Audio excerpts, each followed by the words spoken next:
How's that for a slice of fried gold? You think this is a fucking costume? This is a way of life. I'll be back.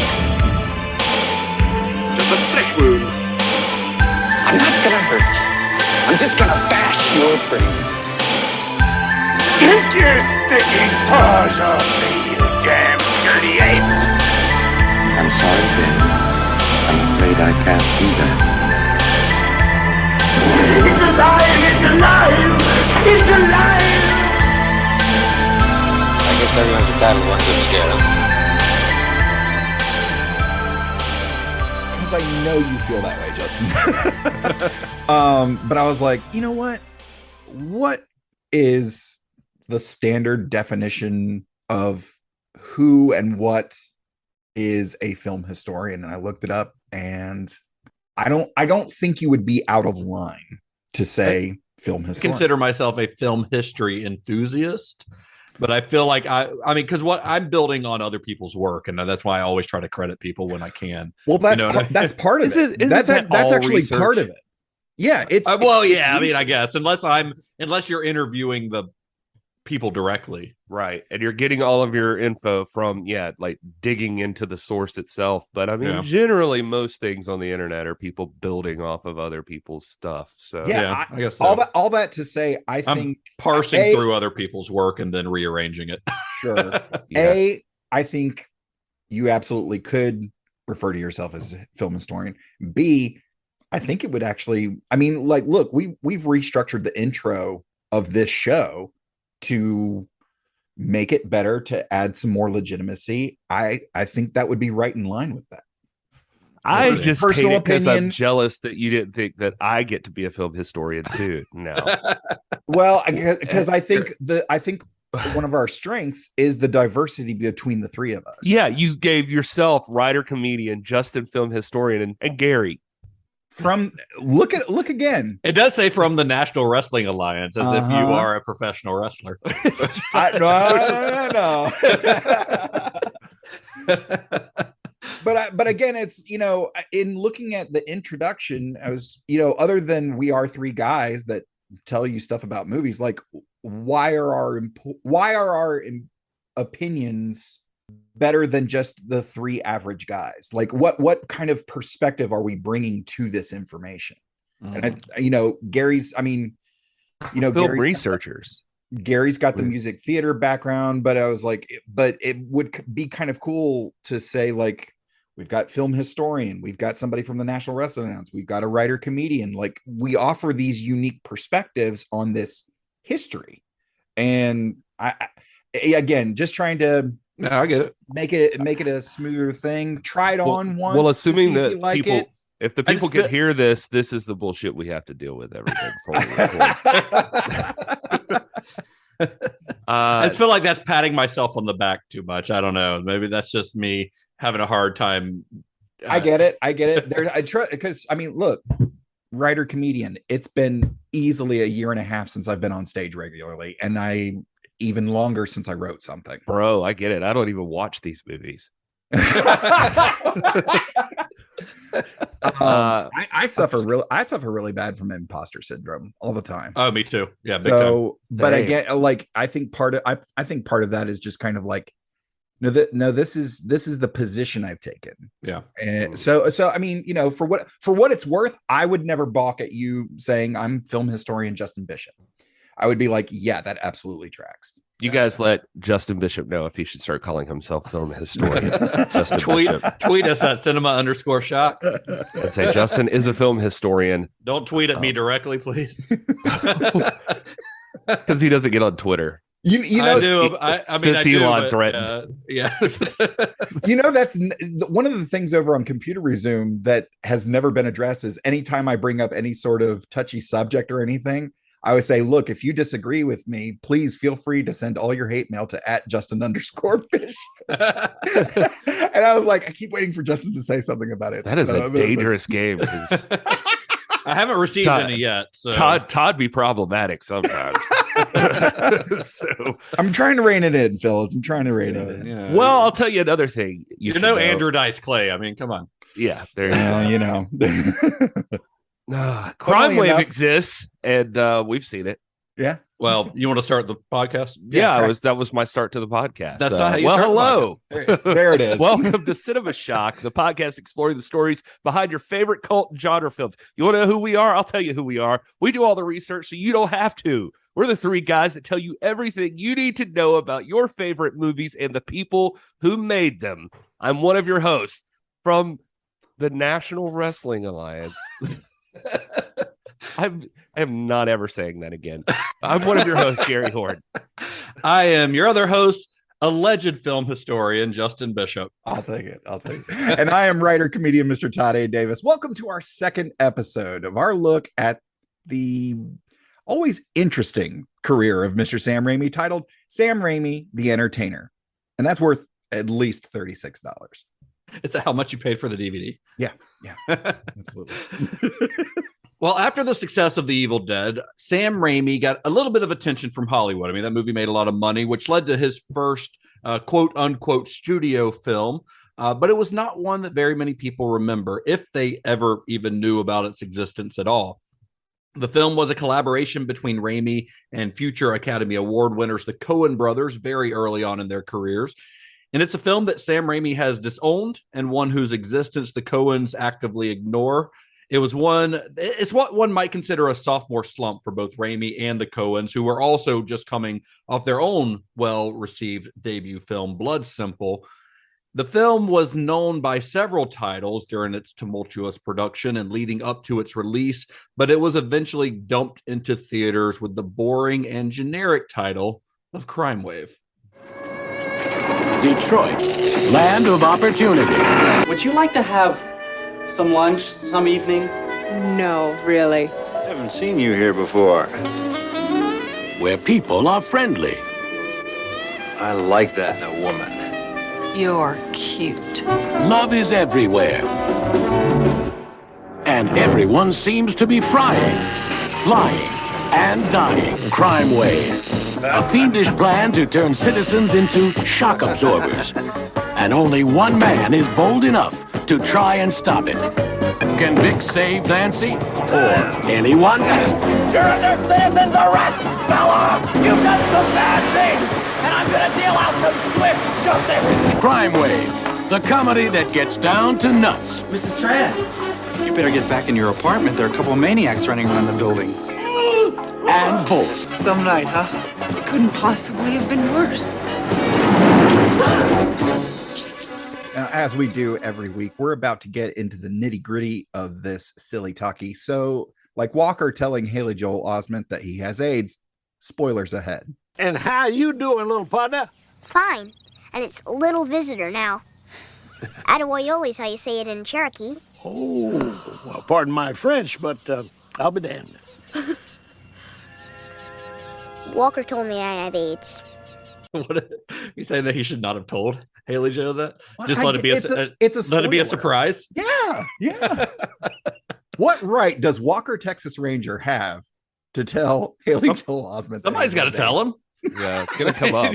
He's got to figure. Somebody should tell him, but that's not Walker's job. He's got to figure out that something's a bit off. Yeah, it's really weird that Walker is going to come back up later in this episode. That's Todd foreshadowing. Oh, is that what it is? Yeah, okay. That's Todd. That's writer comedian Todd Davis. That's where the writer part comes in. He's foreshadowing. Despite the success of The Evil Dead, that film star Bruce Campbell didn't have Hollywood trying to knock down his door, as you think they might. I mean, he deserves it, right? Absolutely. We all love Bruce Campbell. Yeah. So he went to a few auditions after Evil Dead came out without a whole lot of luck until he finally landed a gig on a soap opera called Generations, which aired from 1982 all the way until 1983. This was Bruce Campbell's first paying job as an actor. It also started on December 31st. I actually tried to find like how many episodes he was in, and I couldn't find it. Did either of you stumble across that in your research? I mean, I looked it up on IMDb, but I don't recall the number of episodes. I'm sure it says it on there, but because it usually will on IMDb, but I did not look. Yeah, there's no slide on Bruce Campbell, but can you picture him in a soap opera? Kind of, absolutely. Yeah. I can't picture his I don't know, his attitude going along with the soap opera. I don't know. I mean, well, yeah, I mean the normal smarmy Bruce that we all know and love, but he is, after all, an actor. And I do think there's something about his look and that like cheesiness of Bruce Campbell that kind of honestly kind of fits in a soap opera, to be honest. Yeah, I think if you imagine him doing a dramatic turn and like that organ like hitting that note like that, like you can totally see Bruce Campbell doing something like that. Yeah, I think so. Yeah. All right, like, fine. I'm picturing him more in like a telenovela. Like a Spanish. Yes. I was gonna say like one of the Indian soap operas. Have you seen? No, that, I'm thinking clip? like the Mexican ones. You know. Well, yeah, I know that, but I'm saying like the Indian ones. Have you seen that one clip on the internet going around where the lady gets like hung by the curtain that's hanging? Yes, I have seen that. Yes. Well, that job for Bruce did not last for very long, but it benefited him in a couple of ways. One, he learned how to memorize lines very quickly, and he met an actress named Christine DeVoe who would become his first wife. By the time the two were married, Generations had been canceled. However, the show's legacy did live on a little bit. There's a scene in Fargo, Coen Brothers, where Peter Stormare's character is in his cabin watching TV. If you've seen Fargo, I'm sure you remember this scene. The show he's watching is Generations. And the scene actually shows Bruce Campbell with his then girlfriend / future ex-wife having an argument on screen, actually. So, like, didn't Bruce even get a credit for appearing in Fargo? He may have. Is it in the credits? Or is it so? Yeah, I love that. I hope he still gets residuals from it, honestly. Oh, that'd be awesome.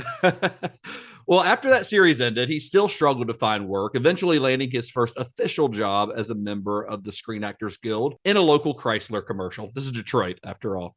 But still, that SAG card made it official. After a no-budget horror film, a canceled soap opera, and a car commercial, Bruce Campbell was a professional actor. That was his job now. Now, though, it was time to get another movie made. Luckily, his buddy Sam already had something in the works. But before we get into the filming of that, we're going to rewind a little bit.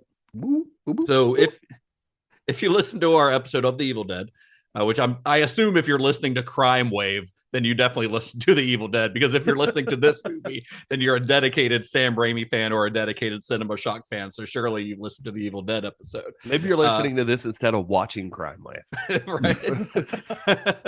Right. But you may remember a little detail we mentioned when discussing that film's post-production process. And that was that the film's editor, Edna Paul, had a young assistant working with her by the name of Joel Coen. Edna told Raimi, "You got to read the Coen boys' scripts. They're such good writers." And Raimi was a little bit reluctant.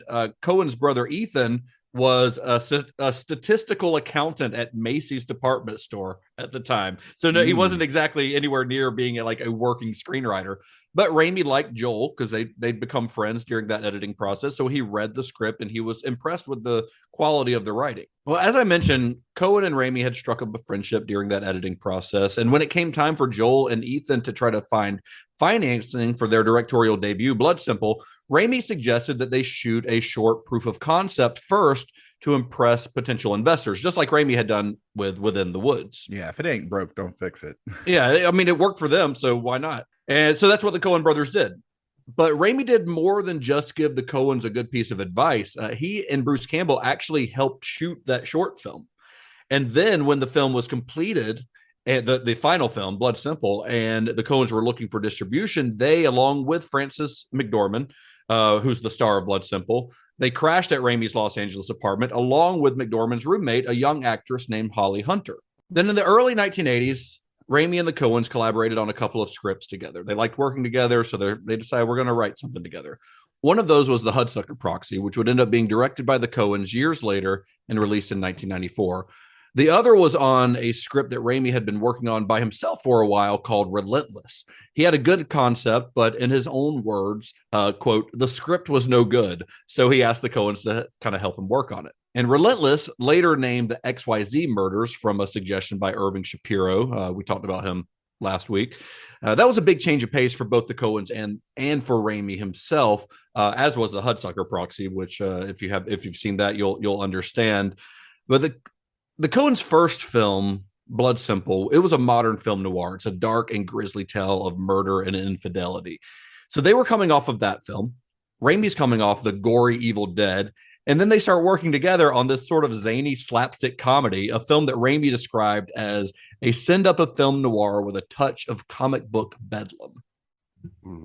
That Relentless movie is interesting because I remember bringing that up in the Evil Dead thing, that was like one of the scripts they had when they were going through stuff. And I think at the time I was listening to the commentary, and Bruce or Scott Spiegel or something called it a confrontation between a ball wrecker and a bulldozer. Remember me saying that? Yeah. And I'm like, what was that, a joke then? Because it doesn't sound like metaphor or a metaphor, I guess. And I'm like, I didn't get it at the time, but anyway, yeah, I just wanted to say I know Relentless was, one of the things they had come up with. But if you go back and listen to that episode, you can hear talking about how Rob Tappert had said that, they had been thinking through things and realized that horror was the way to go because it was cheaper and everything. Bruce Campbell and a couple of things I was reading explains that they all love comedy. And of course, when they were making their first film, comedy, this comedy was on the table, but they had to play it smart. Comedy's harder. You generally need name actors or talented comedians to pull it off. Mm-hmm. And to quote Bruce directly, he said, "We felt pressure to succeed, so we went with Evil Dead instead. Now we wanted to make a movie more based around what our real sensibilities were, so we came up with CRIMEWAVE." And he talks about how they wanted to go completely different, like zero blood. He was talking about, even if you watch it, even the guy gets a fork in the freaking nose and there's no blood. It's just like 4 dots on his nose. Yeah. And there's a musical number, wacky fun adventure stuff that goes horribly wrong. He was like, we were trying to go completely away from horror. Yeah, aside from some of the stylistic choices, this could not be further away from The Evil Dead. Oh, for sure. Yeah. Well, coming off the success of The Evil Dead made securing financing for this film pretty easy. Avco Embassy, who'd recently found success with John Carpenter's The Fog and Escape from New York, signed on for those duties. Avco Embassy had found success in the low-budget genre fare, yielding pretty good box office. And the XYZ Murders was given a modest budget of $2.5 million, which, was still a major step up from what Raimi had made The Evil Dead for, which I think was $100,000 or something like that, not counting marketing and all that. Was found in his couch cushions, basically. Right, yeah. A larger budget was the one big plus that came from working with a studio. But on The Evil Dead, even though they hadn't made a dime off of it, Raimi Campbell and everyone, the Michigan Mafia, had complete creative control, something they definitely would not have with CRIMEWAVE. And this would actually be the gang's first big lesson on working within the Hollywood system. Yeah, when the Evil Dead was at the Stiges Film Festival in Germany, Irvin Shapiro introduced the guys to Edward R. Pressman, who was a producer. He was working on a bunch of stuff. I think he was there. Like, his wife had done something with Corman, if I'm not mistaken. And that's why he was there. He was a fan of, as he puts it, like auteur filmmakers. He'd worked with like Terrence Malick on Badlands, which is oddly a movie that I had just watched this week, and Conan the Barbarian, Das Boot. What led you to watch Badlands this week? For the Film Trace podcast. I was a guest on the Film Trace podcast. I thought y'all were doing Harold and Maude. We did both. Oh, wow. Yeah, you've had a prestigious week. We have, yeah. This is why we were talking before recording. I was like, I felt like Halloween this weekend was the first time I watched something I just wanted to watch. Like, I've been watching stuff all week long that is just for something else. Wow. So anyway, yeah, watch Badlands with Martin Sheen and Sissy Spacek. Anyway, that guy had done that, Conan the Barbarian, Das Boot. Pressman was he was into this script when they talked to him about it later. So, schmoozing helped out, I guess. And he took it to Embassy, who agreed to finance and distribute it. And part of the deal they were talking about was in return for final cut of the movie, they would do all this, which actually wasn't apparently at the time a normal request all the time from studios. Because indie filmmakers would normally shut that down because they want creative control over everything that they do. But for whatever reason, Raimi bit the bullet here. Even Edward Pressman says nobody was ready, though, for the adventure that was going to cause later down the line. Yeah. Well, one of the first of many clashes with the studio came in casting the film's lead role.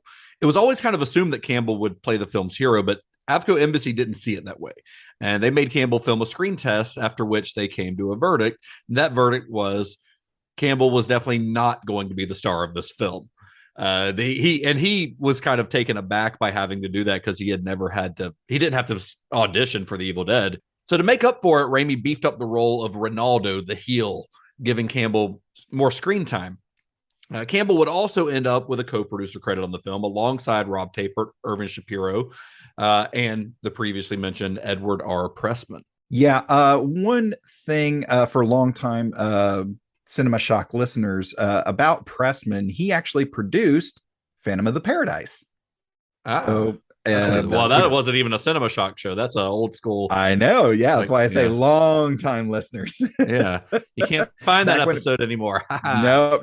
It's lost in the ether. But one day it'll be on a Patreon or something. One day, Hey. I've still got that. Yeah, I remember listening to that episode. It was a good episode. I love that movie. One day we'll do a Brian De Palma series. I can't wait. Nice. But Bruce Campbell, you see, he wasn't Hollywood enough for the movie. Avco Embassy wanted a more well-known name in the lead role, so they started auditioning big names like Steve Guttenberg. The big stars. Oh yeah. Hey, Steve Guttenberg was hot at this time. No, this was like pre 3 Men and a Baby. Oh, and never mind. Was this pre Police Academy? I think it was. I think this was a couple years before Police Academy and Short Circuit. Come on. Yeah, I mean, I guess he was known, but it's not like he was a huge star. You know who he is right now. You know who he is in 2022. Yeah, well, listen, that's not everyone does. No, we do. We're old. Well, the role would eventually go to one of the biggest names in Hollywood. Actually, it went to a New York theater actor named Reed Birney, who only had 2 movies under his belt at this point. So they're going for a big name.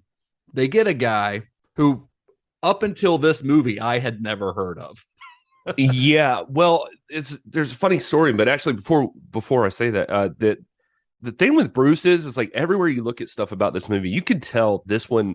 He's always diplomatic about how he talks about everything, and he takes it as a big lesson. And we'll talk more about that. But it hurt his feelings. I think this whole thing. This was like a slap for him. Like this was his first big disappointment. Like he talks about going in there and being like, "I'm screen testing for my movie. I'm a producer on this movie. I'm part of this." Yeah. And he was like, "That was my first indication that we're not in Kansas anymore." And he was like, "They just shot us down on like the thing that's expected. Like it was like, yeah, Bruce, you were the guy in Evil Dead. You're the guy in this one. That's just what's happening."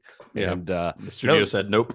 Yeah, and then they just slapped him down. One of my favorite stories, though, is from Reed Birney, who I tried to look this up and find out who it was, but he claims that he was not the actor that was hired for this to initially replace Bruce Campbell. And he says that there was another guy, and the guy was celebrating and took a a bottle of champagne over to the casting director's house after he got the part. And they were going to hang out. And the casting director, she was having a huge fight with her boyfriend. And then he showed up at the house, and the boyfriend got mad and punched the guy in the face. And Reed Birney wouldn't say who it was, but punched the guy in the face, and it broke his cheek.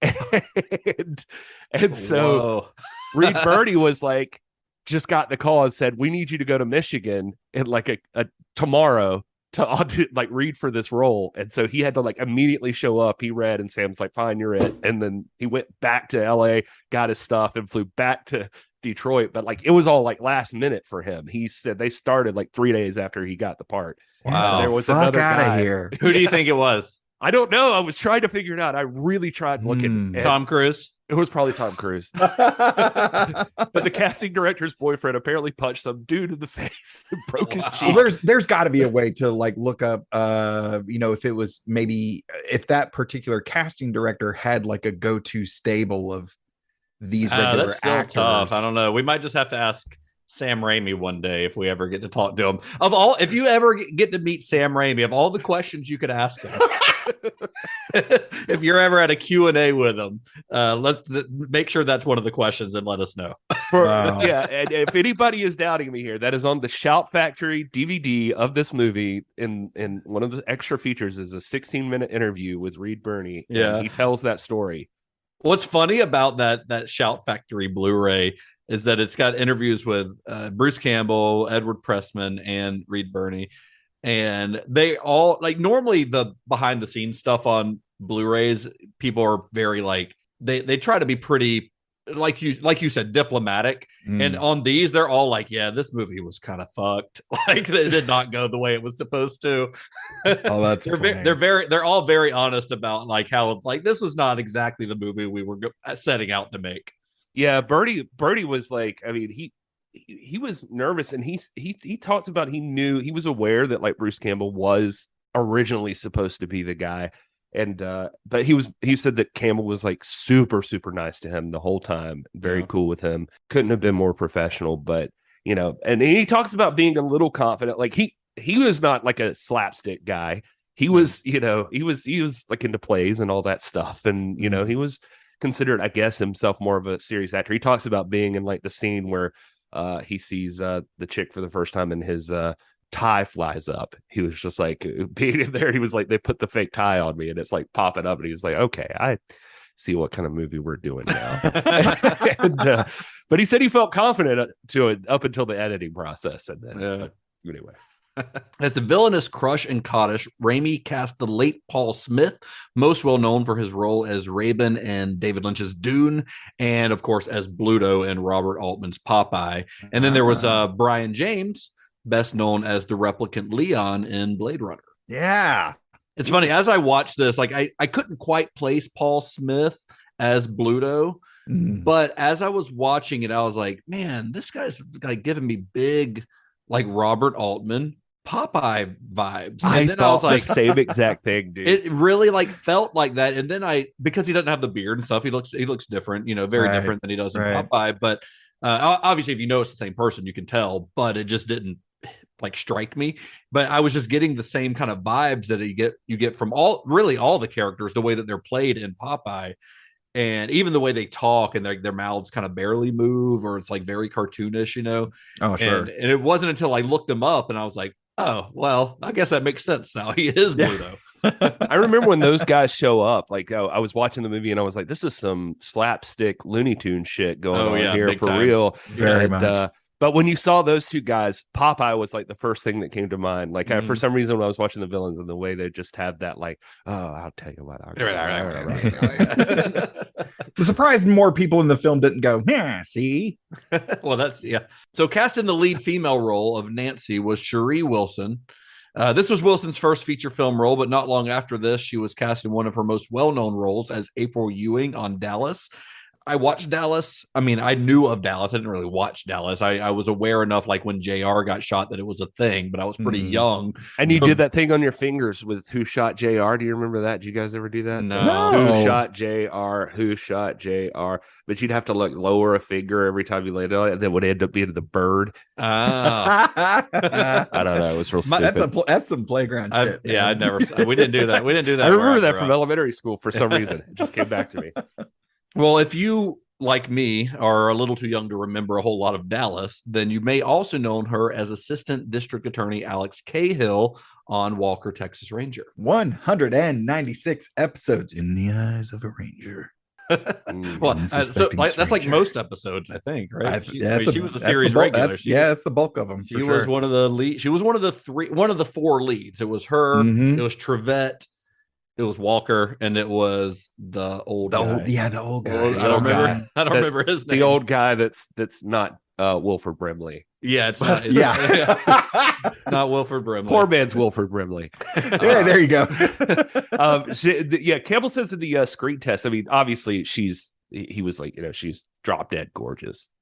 But Sam just liked her because they had to practice a scream. And so maybe that was still the horror movie sensibility coming back or something. They said that she could scream like crazy. And they were like, oh, yeah, let's get her. Nice. Other members of the cast include Louise Lasser, who'd appeared in several Woody Allen films as Helene Trend. A small role, but a pretty important role. Oh, yeah. Ernest Trend, her husband, is played by CrimeWave's producer, Edward R. Pressman. Who is not an actor. He's got like 3 acting credits to his name. Raimi just wanted him to do that. And then you've got Sam Raimi's brother, Ted, Frances McDormand, Rob Tapert, and both of the Coen brothers with cameos in the film. I wonder if the fact that Pressman got a role as a producer, it was like, Well, he gets a role and he's a producer. Why can't I have the role? I'm a producer. It actually wasn't. Campbell says in the commentary, he said 100%. It is not a case of a producer forcing himself into the picture. He said that Sam bullied him into doing a role. He works in the role. Honestly, he's not He said that Sam was constantly insistent. It was like, they were like the pressmen and everybody were like, no, we'll cast somebody. And Sam was like, no, he's him. He's exactly Mr. Trend. We're getting this guy. This is the guy. And they called him Overtime Ed, they said on the set, because he would have to stick around and play that role. He kind of looks like he could be Donald Pleasant's cousin or something, doesn't he? I could see that. Yeah. There was some studio pressure to get some known names. So like Louise Lasser was the only name person they had. It was like Woody Allen's second wife. You mentioned in there, I think they were divorced at this time. She was on a show like Mary Hartman, which was super popular. And that was a huge deal for them to get her. But, as we'll discuss, I'm sure, it's like the great poet Buck Cherry said she loved the cocaine. Love the cocaine. If you're wondering where the Coen Brothers are, they're the newspaper photographers during the prison scenes. Yeah, during the execution scenes. Rob Tappert is sitting in the bar at the Rialto. Yep. And another guy, and Ted Raimi. Ted Raimi is a waiter at the Rialto. Yeah. His is a little bit more than a cameo. I think he actually has a credit in the credits, whereas the Coens and Rob Tappert are uncredited, whereas Ted Raimi actually is listed.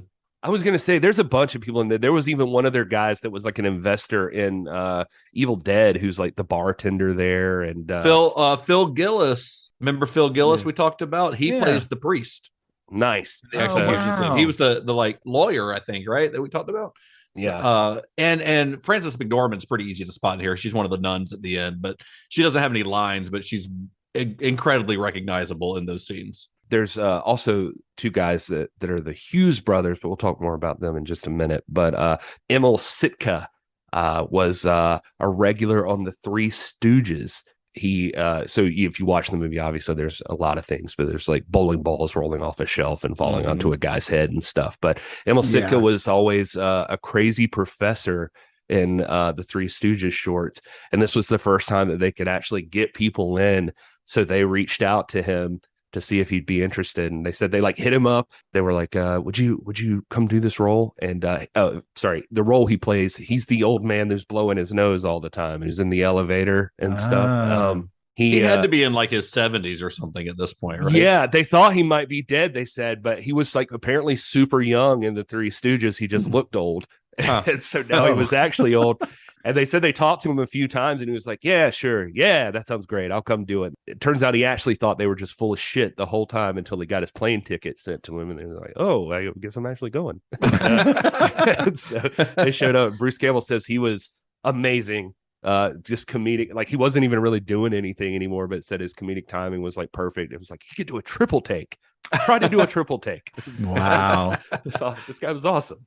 Well, I guess this comes to the point of the show where we challenge Todd to find any cast members from CRIMEWAVE in Star Trek. Well, let's see. For CRIMEWAVE, there's nobody in Star Trek. Not one person. Not a single one. Not a stuntman, not a production assistant, nothing. I went into some of the production folks. Like I went through the entire cast, including uncredited folks, and into the crew, hitting a few folks here and there. Nope, nobody. I think some of that's going to come into focus a little bit later, but yeah. Wow, that's 0 for 2 on the old Sam Raimi. That is a real bummer because you would think like Brian James at least or something. Yeah. He just looks like he'd be in Star Trek somewhere. He just looks like an alien.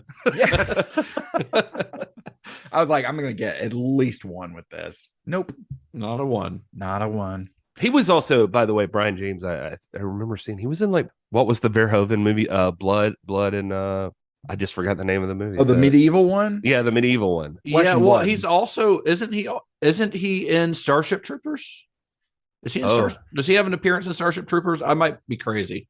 I don't know. We'd have to look him up now. Well, he was in Walker, Texas Ranger. A two-parter. In the eyes of a ranger. Oh, I said Starship Troopers. You know what I was thinking of? The Fifth Element.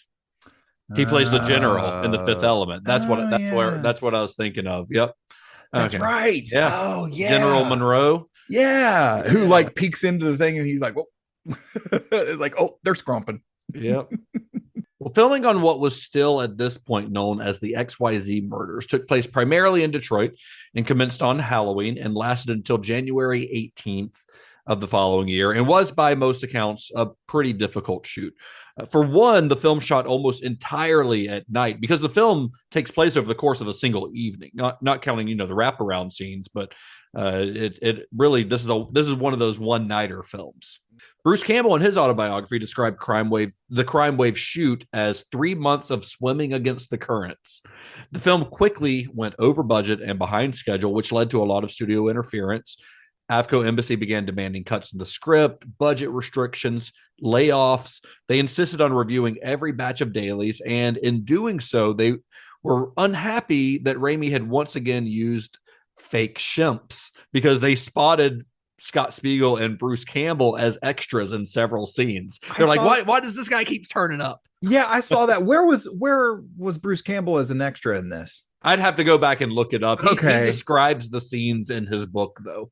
Okay, because I completely missed that then. I know in the commentary he mentions, he points out a couple of times Scott Spiegel's in there, and he's in here 13 times somewhere. Yeah, and Scott Spiegel was like, he was helping, I think, do some production assistant stuff or something along those lines, just kind of helping out. So they would just throw him into scenes as a fake shimp. So the big hotel they're at, or where they're all staying at, and where the ballroom is and all that stuff, is a place called Hotel Toller.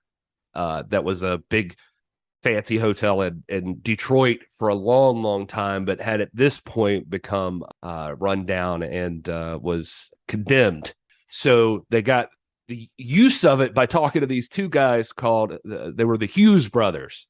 And Rob. The Hughes brothers, the guys who made Boys in the Hood? Yeah, it was them.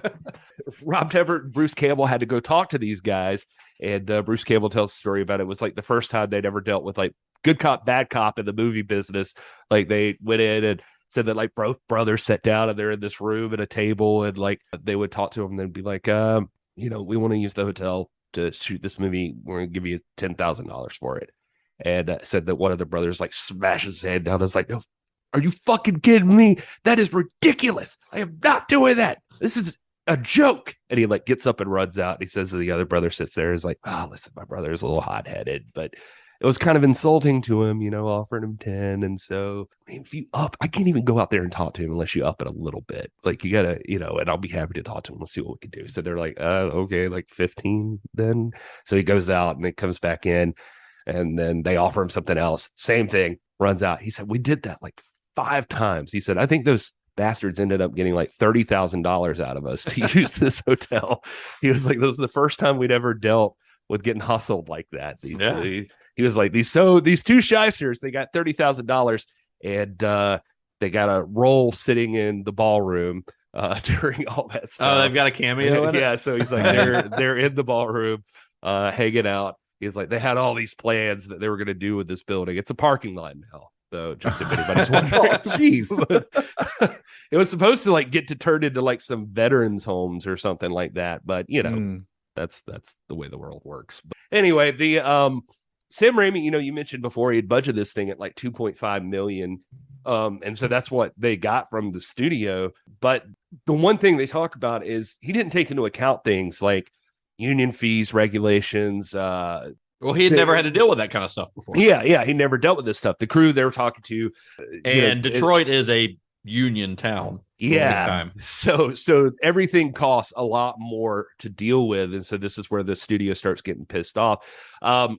Bruce says, that we knew there'd be different challenges with the budget and the studio and all that stuff. But he was we were good God, what the hell is a Teamster? And he was and then you get one of the good jokes. I like these whenever they pop up. He says in his interview on the Shout Factory DVD, he's how does a Teamster tell a bedtime story? Once upon a time and a half. Nice. Oh, that's classic Bruce. Yeah. Classic Bruce. But he said, yeah, they didn't know about like overtime, Screen Actors Guild, Electricians Guild, forced call, which was like apparently when the actor is, not on the call sheet and you decide you want to shoot something with them. So you have to go get them to film something. So that's like extra pay for that actor. Time sheets, doing all that stuff. He's like, this was weird. This was a learning experience for them, because you got to remember, these guys went from shooting a movie in the woods with like 12 people to having to deal with studios and unions and producers. Before they didn't have to answer to anybody except for themselves. Yeah. Well, I think to their benefit, the fact that they did a lot of paperwork to get ready for Evil Dead on the front end with, the contracts and the business.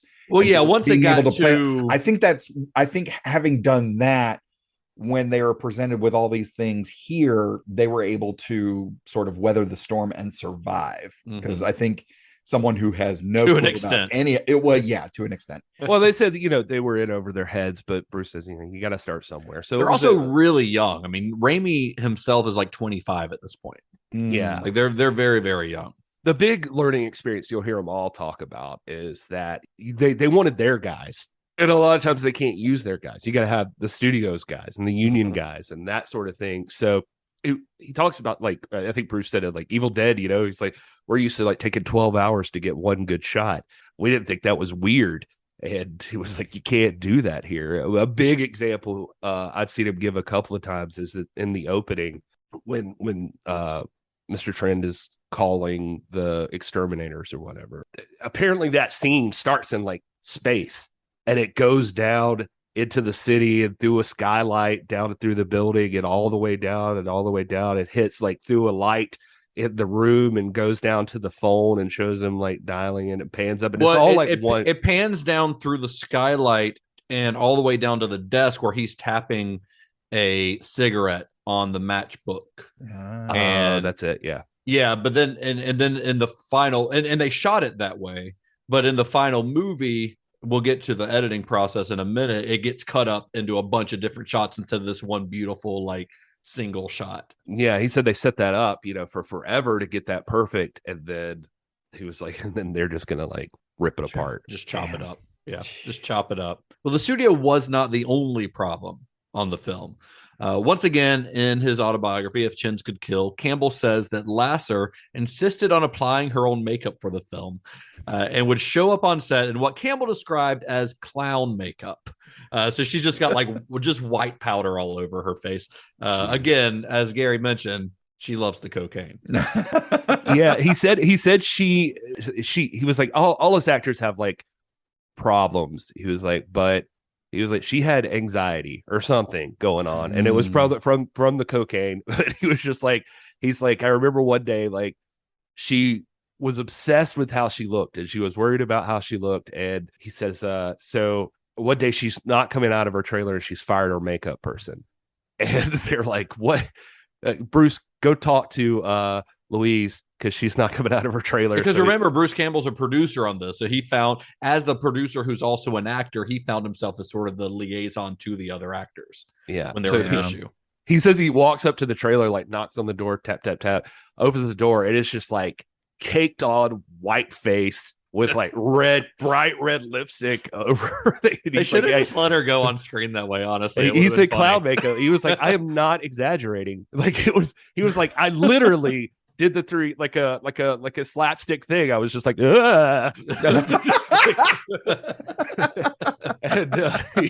and she said, they just don't get it, Brucey. They're not making me look good. And he was like, she thought she looked good.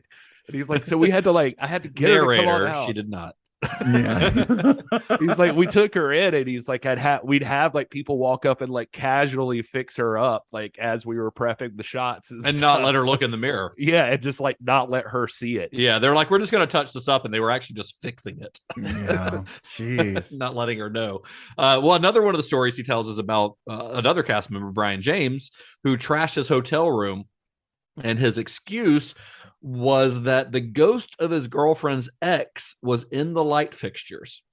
To be honest, like hearing these stories from the production, we're in a time where we get projects like The Disaster Artist, about The Room, and of course The Offer, available now on Paramount Plus, where it's about the making of The Godfather. Like, I want a film or a mini series about the making of Crime Wave, where you got lead actor Relentless or something. Yeah. Oh, that would shit. be That's smart. That'd be so cool. You're not the first person I've seen or have read that has been like, why is Sam Raimi not making a movie about the making of Crime Wave? Yeah, let him direct his own making of story. That would be amazing. And like everything he didn't get to do in Crime Wave, like let him do it in Relentless. Let's just go ahead and call it Relentless, and let's push to make that happen, please. Well, yeah, I mean, that's I don't know how much pull we have. We can make this happen, fellas. I believe in us. We've got a film historian. We've got somebody from the National Wrestling Alliance. Hell, we've got a writer and a comedian on the show. Sam Raimi's going to be like, wait a second. Did you say you have someone from the National Wrestling Alliance? I'm in. You son of a bitch. I'm in. The Brian James, I found like one thing talking about like where he's asked what he remembers about making Crime Wave. And he said, 3 months in Detroit, Murder City. I was really sick. I was doing a lot of drugs, but I told Sam Raimi, put me on, but don't say cut. Let me go. He did. And I went. And basically I had the show at that point, which came after Blade Runner. They put me on a blacklist because I wouldn't be in the union. And when I came up for that, they said, you can't do the movie. Sam Raimi told him, we got to have Brian James. They said, no, he's not working with us. And finally, Sam Raimi said, look, he's the only guy we want. And they said, fine, you can have him, but we're not paying our part. So only the movie guys paid their part. I worked 10 weeks for $2,500. They say don't make waves, and I learned my lesson. But man, what a character. Man, that monologue needs to be over an episode of Relentless. Also, I mean, I could never tell that he was on drugs during this. I mean, who could know? Who could know? Bruce Campbell tells a story that they were like, there was one time that he this is for another episode of Relentless.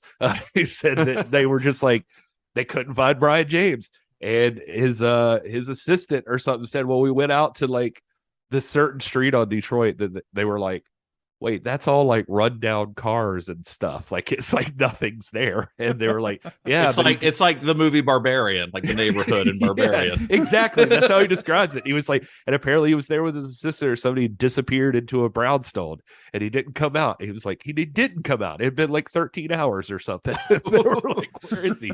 And they had to go find him. And he was, that was a day. That was a day. But yeah. And then there was Paul Smith, who Sam Raimi had a lot of difficulty with, apparently. Like, he had promised a lot of things in the audition, and then he started doing this whole thing about all the stuff he wasn't going to do once they started filming the movie. He just wasn't very cooperative, is the best way they put it, I think. And then Campbell says they ended up having to make a fat suit for another guy and like a mask to go over it. So a lot of the stuff like that Paul Smith refused to do, or like none of the clothes fit him. They had to cut it down the back to like get it on him. He was just difficult. And then his voice, like, it didn't work for what they were going for. Yeah. And so interestingly enough, they overdubbed his entire voice work on the movie. And I mean, it feels overdubbed, but I assumed it was a stylistic choice. No. But I guess not. I guess it was out of necessity. Yeah, and the voice that you're hearing is dubbed by a guy named Dick Afflis, who is a local celebrity, aka Dick the Bruiser, professional wrestler. So. Something of a Dick Bruiser myself. There it is. I was like, one of these guys has got to pick that up. Come on. They said they had to ask him, like, the studio was pissed. So they were like, the voice is not working. The studio's like, well, you can't just get somebody else. And then they looked at his schedule and realized he was in Rome doing something else in post-production, and they were like, now's the perfect time. And so he's not here. Yeah, they were like, well, we can't ask him, he's in Rome. So then we got to get somebody else to do it. We just never brought it up again. Wow. Yeah, he's an interesting character, Paul Smith. I don't know a ton about him, but he's a big dude. He's like 6'4". He has a black belt in Taekwondo. He was like a philosophy major. And then at some point in like a few years before he died in 2012, he became an Israeli citizen and he changed his name to Adam Eden. Okay. Yeah. Sounds like a porn name, but all right. Well, yeah, it does sound like a porn name. Adam Eden, like the Garden of Eden, I guess. I was gonna say what like a character, like a character in a bad like faith-based movie. And his wife's name was Eve. That makes sense. Oh boy, But yeah, that checks out. Now Eve guy. Eden definitely sounds like definitely a porn star. Yeah. Yeah. Well, as he had done with The Evil Dead, Raimi employed some pretty unconventional camera work on CRIMEWAVE, which threw the cinematographer Robert Primes off a little bit. So Primes, he was, as a cinematographer, he was influenced by directors like Ingmar Bergman. So Raimi's exaggerated style was not really like an easy fit for him. Although he had worked on some ridiculous films prior to CRIMEWAVE, most specifically Brian Trenchard Smith's infamous Stunt Rock, which if you have not seen, please watch Stunt Rock. It's incredible. It's a B movie in the best way. And also he worked on Charles B. Griffith's Dr. Heckle and Mr. Hype. If you recognize the name Charles B. Griffith, it's because we've talked about him here on the podcast before. He was a Roger Corman alum, and he had written the original Little Shop of Horrors. So we talked about him a good bit on that Cinema Shock Roulette episode. Nice. It's weird. Like Prime seems like Bob Prime there. He seems like the only guy that the exact opposite was the case for with the troubles they were having. Camel says like he was just so slow. Like he would take so long setting up these shots that Sam wanted, and they were having such a hard time with him. Said that it got assigned to Bruce says it was assigned to him and Rob Tapert to deal with him, and they would try to speed him up, and that he was such a bold man. Like he would just like sit there and be like, guys, I think I'm shooting it as fast as I'm gonna. Like it's that's how this is how long it takes. It's gonna take as long as it takes. He said he even remembers like him and Rob Tapert like driving him home one day or driving him back to where he was staying, and like said, it's tough, man. Like we gotta speed things up or we're gonna have to replace you or something. He's like, well, shit, guys, if you're gonna send me home, you should just go ahead and send me home.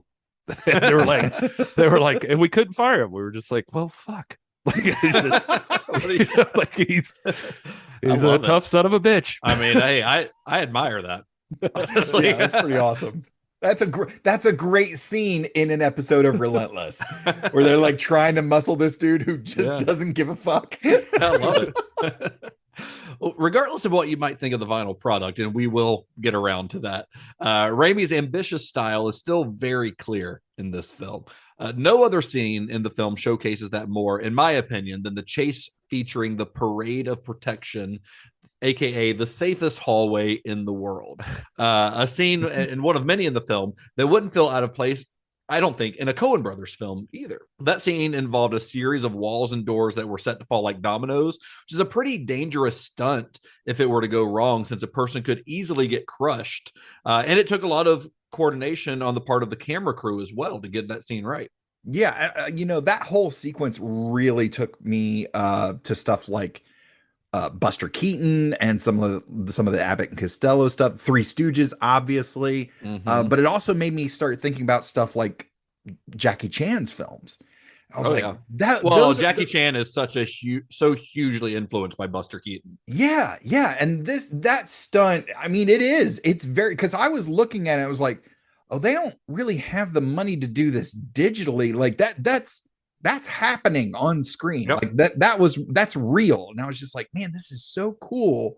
And they pull it off and it's so great. I love the idea. It's honestly a great scene. Yeah. I love the idea of combining like those really technical, very intricate stunts and comedy. Like that stuff is so fun to me. I love that. Well, you mentioned Buster Keaton. I mean, that scene specifically reminded me of the scene from Steamboat Bill Jr. where the facade of the front of the house falls down. Yes. And Buster Keaton is standing there right where the window is, so it doesn't hit him, which is, again, if it had gone wrong, he would have literally been crushed by a part of a house falling on him. It's still a wicked thing to watch. Yeah. Some of this film's most dangerous stunts involved cars, especially the climactic car chase, where the good guys and the bad guys are jumping across cars, fighting each other as the cars speed down the road. To pull that sequence off, the production shut down the Henry Cabot Lodge freeway for a night. Primes, and this is from the book The Unseen Force that I credited last week, the book by John Kenneth Muir, one of our main sources for this series. And in that, they interview Bob Primes, and he says, quote, "When the script says the car pulls off the road, that actually means the car is in the right-hand lane of a busy freeway when suddenly the driver jerks the wheel left, goes into traffic, causing cars to spin out and tractor trailers to jackknife. The car then jumps the divider, turning into oncoming traffic, which swerves around, and then the car pulls off the road 6 lanes over on the other side. That's what the car pulls off the road means to Sam Raimi." Eagle-eyed viewers probably noticed that one of the cars in this scene is Sam's Delta 88, aka the Classic. Cherie Wilson drives it for most of the scene, which ends with the Classic dangling off a bridge before plunging into the Detroit River. And remember, this is in the dead of winter when they're shooting this. Remember, they started shooting on Halloween in Detroit. Oh boy. So we're talking sub-freezing temperatures, it's snowing, but the production is not trying to let the snow show up on camera. So they're having to try to get rid of it. Ambulances were on standby on the set in case anybody got hypothermia. That car, again, I think I alluded to it in the past that apparently there was something in the Evil Dead commentary where you could tell with Sam and Bruce where it was like Bruce had a problem with this car. I'm starting to see it formulate. Apparently during the filming, Bruce Campbell, during the actual chase, there's scenes with the car where it's on they're in a warehouse, but they're green or not or rear projecting. Yeah, and so then there's actual scenes where they need some stunt stuff done. Bruce Campbell took the Delta 88 and had it gutted and replaced the transmission and the engine and everything and turned into a stunt car to get used in the filming without Sam Raimi knowing. Right before filming, they said Sam, he walked out and it was wait a minute, that's my car. And he was like, "You bastard, you just gutted my car? You tried to kill the Classic? You will never kill the Classic." And so he had it pulled and had it redone and saved the car. And so he already had a stunt car in mind and everything. And so anyway, this is the first example, I think, of where we get to see Bruce Campbell apparently has an active mission to try to destroy this car. He's got to grind against the Classic. He's got an axe to pick with this car for some reason. I've seen clips of them so far, and I'm excited to dig into it more. Where Bruce Campbell is on panels, being like, "What happened in that car?" Well, the interesting thing about the Delta being in this movie is that this movie, maybe this is something we'll get into when we discuss it a little bit more, but the movie feels like it's set in the 40s. Yes. But it's not. It's set in the modern day. Yeah. Although people dress like it's in the 40s, the Rialto feels like it's straight out of the 40s with the big band and everything. Plus, it's got the whole slapstick kind of feel. Yeah. Feels straight out of a 40s, slapstick movie. Mm-hmm. But it's set in modern day because you've got the Delta there, you got the Classic there, and there are some other things here and there that hint that it's in the present day. But it's very odd. It's very strange, and that might be a budgetary thing because at $2.5 million, there's no way that they could do it like a complete period piece, because they'd have to.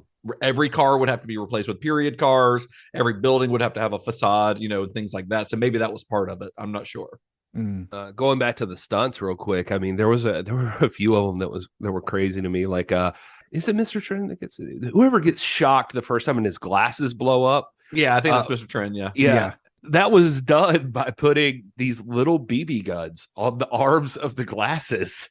That somehow Campbell was saying that crew had convinced them this was the way to do this. That they air shot 2 BBs into the glasses that caused them to explode.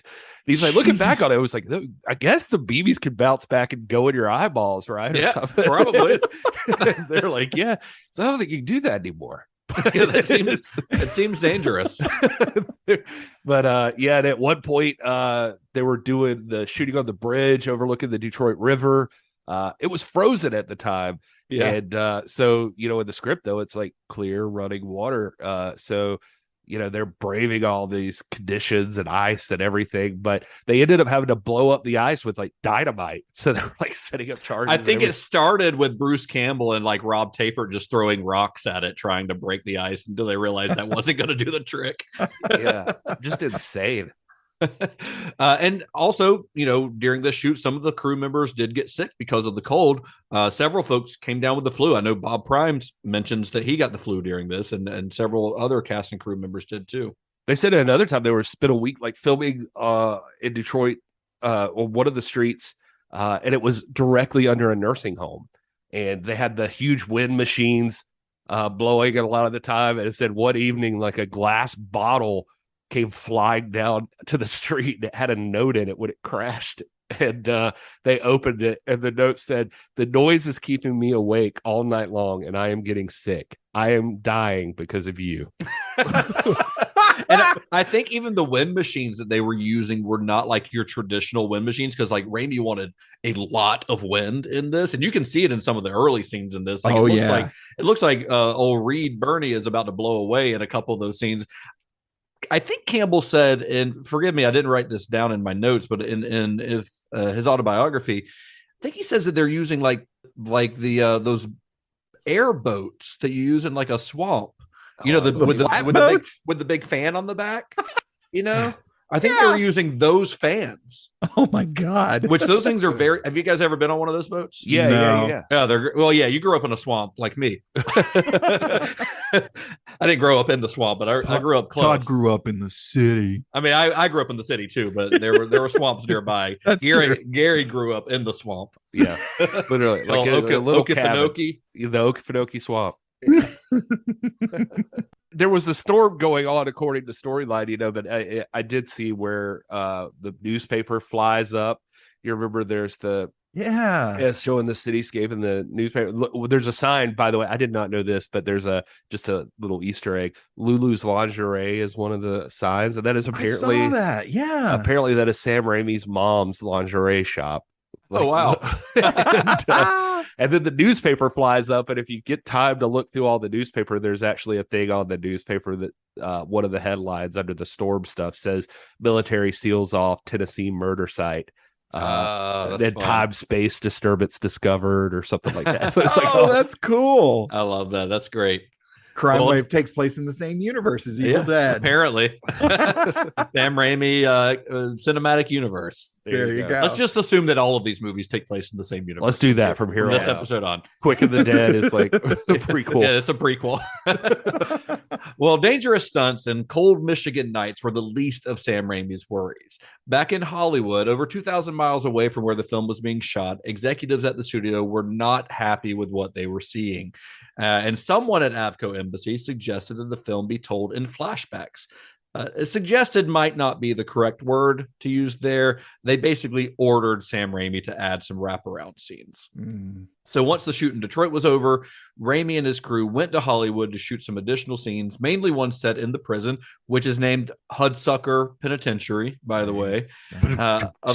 Of course, this was all a pretty expensive process, and the folks at Embassy did not hesitate to remind Raimi that he was already over budget and over schedule, which I feel like is you guys made me come back here and do this. So what, you don't bitch at me about it being over schedule if you're forcing me to shoot scenes that I wasn't planning on shooting. Mm-hmm.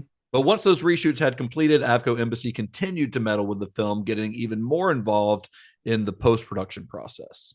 Raimi had planned on hiring his Evil Dead composer, Joe DeLuca. Hereinafter referred to as Jolo. Only by you, Todd. Okay. Jolo. He was originally who they wanted to write the score for the film. He had, we discussed kind of his background on our last episode. Loduca recalls a conversation he had with an executive at the studio who was concerned that the movie be perceived as a comedy. They were worried that the audience kind of wouldn't understand that this was supposed to be funny. Well, Loduca said that one of the ways to do that was to play the music straight, where the music is the straight man over the comedy.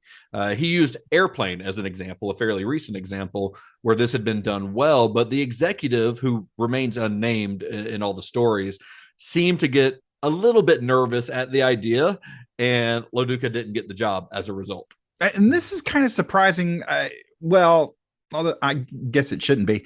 I mean, it's kind of a well-known characteristic of comedy that for certain things, the straighter you play it, the funnier it is. Mhm. And there's countless stories of comedians who are working on either a film or a TV series where they're getting notes about comedy from someone who does not do comedy. Right. It's Yeah. like, you don't know what you're talking about. And, and that's, and this is just another one of the aspects of this production that is just like, would you just leave us alone and let us make our movie, please? Yeah, I mean, I think one of the biggest issues with what happened with this movie is that the studio did not understand what kind of movie Sam Raimi was trying to make. Right. Yeah. Like in general. For sure. Well, since old Jolo didn't get the job, Hey, a there it is. composer named Arlen Ober was hired. Though I'm not sure what drew producers to his work, since he had mostly worked in low-budget genre stuff before, like The Incredible Melting Man and Bloody Birthday. Although his movie immediately before CRIMEWAVE was Paul Bartel's Eating Raoul, which is a great film, although I don't recall a whole lot about its score. But there's nothing about his previous work that really screams comedy. Eating Raoul is a comedy, but it's a very dark comedy. So there's nothing zany in his background. So I don't really know why they're like, oh, this guy can't do it, but this guy can. It doesn't make any sense to me. Yeah. At this point, with no Bruce Campbell in the lead and his pick of composer taken away from him, this was feeling less and less like the movie Sam Raimi set out to make. Then came the kicker. The studio took editorial control away from Raimi completely. So they had picked a woman named Kathy Weaver, and I can't find much about her, and I don't know exactly what it was about her, but she'll later go. She does like Raising Arizona and Darkman, and so they like her, and but they apparently she had started the editing, but it was taking a long time, and when they had to do like a little screening for some stuff for the execs, and the execs hated it and wanted it to recut it. So then they brought in this guy, Michael Kelly. Well, Sam Raimi would later say, quote, "They lost a lot of my favorite scenes, including a beautiful sequence in the sewers.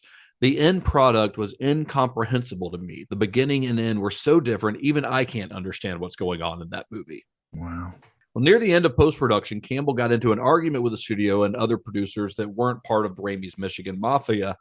He argued that he and Raimi had always been closely involved in the editing of their films, describing the producers' behavior as nickel and dime bullshit. Basically, the producers didn't want Campbell. They didn't seem like they wanted him involved. When they got back to Hollywood, they're like, oh, we're going to pay for two of y'all, meaning, so there's Raimi, Tapert, and Campbell. We're going to pay for two of y'all to stay in LA, but we're not paying for all three of you. So that's why he's calling it nickel and dime bullshit. Yeah. He also got called an asshole by one of the producers in return. As a result, Campbell vowed to never work with big budget movie producers again, which he's not exactly going to stick to that vow, but at the time he was like, I do not like studio filmmaking. You know what? It's stuff like this. It keeps folks from starring in Star Trek, Bruce. Right, Will Wheaton? He said they sat down in the meeting with these guys and when they're going to redo all this stuff, and the studio guys that were there, it was a guy. I think Bruce Campbell says he was like sitting there with them, and he said, we're moving everything to LA. And he said it was him, Sam Raimi, and Rob Tapert sitting there.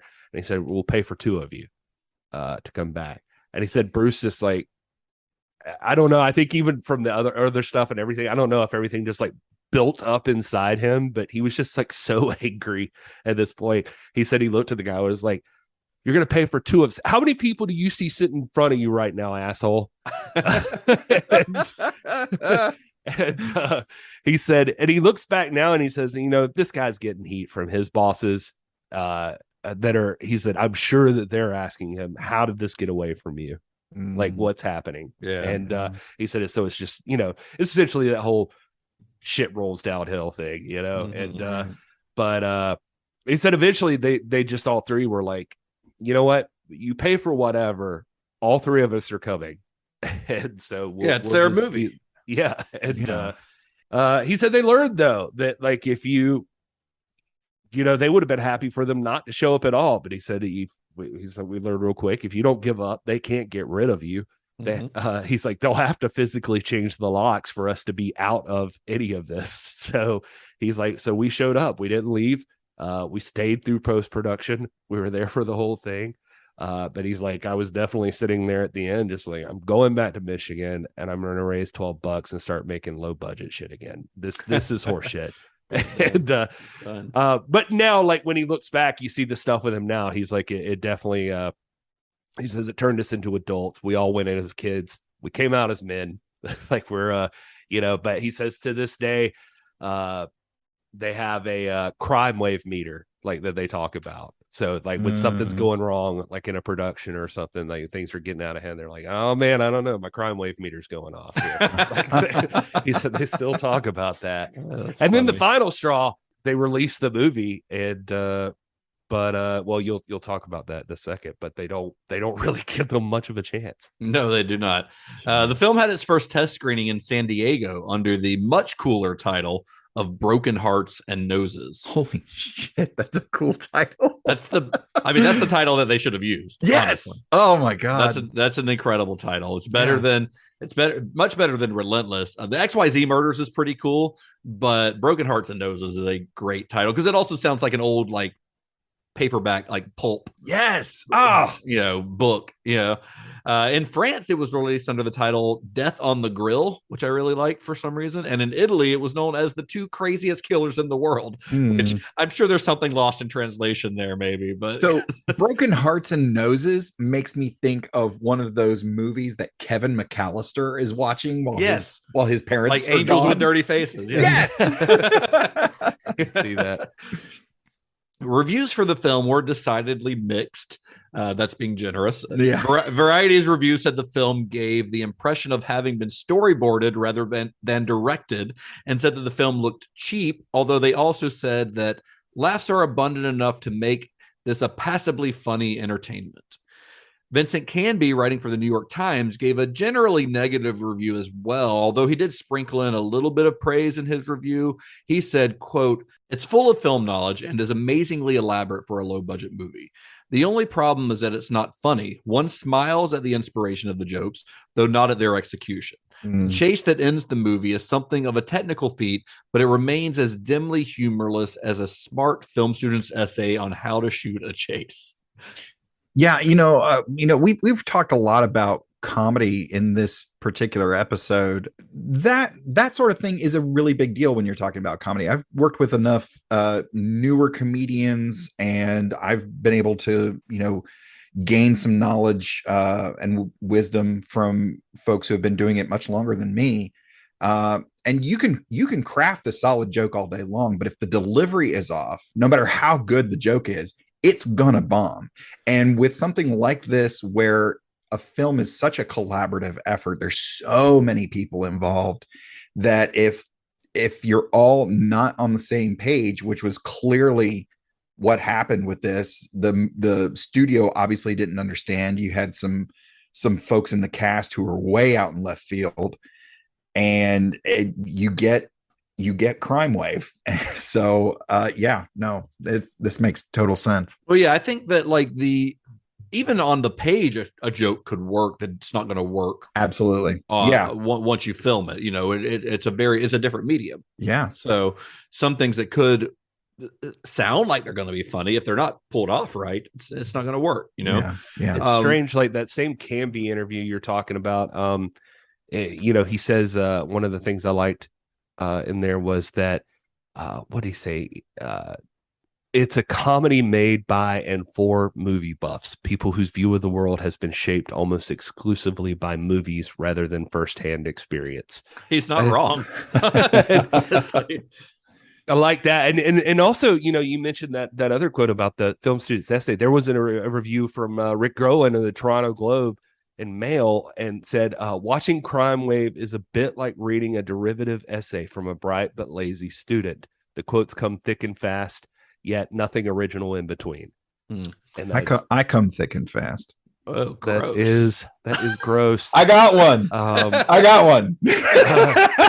But that same writer also complains about, and some of this I was seeing in like a book I was reading like excerpts from about the Coen brothers, and I cannot forget. It starts off the Coen brothers something. I can't remember the name of the book, but anyway, point is, Groen also said in there that the film awkwardly mixes two genres, screwball comedy and film noir. And but the book pointed out, the author of that book was pointing out that this is exactly the stuff that's going to get applauded by critics with the Coen brothers later. Yep. Yeah, exactly. Well, those are what the reviews were saying at the time of the release. I wonder if this film has been reevaluated over the years by some of the reviewers on the internet. No, it turns out if you go look up reviews of this movie, everybody 5 stars. It is weird. It's the highest rated film on Letterboxd. No, man, it turns out most people who watch this movie need a nap.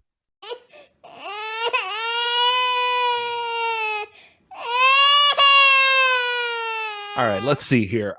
This is a review from Newell. It says, bad. This is on IMDb. I don't know if I should specify where these are from, but it doesn't matter. Nobody cares. Nobody cares. 1 star. Easily the worst movie I have ever seen.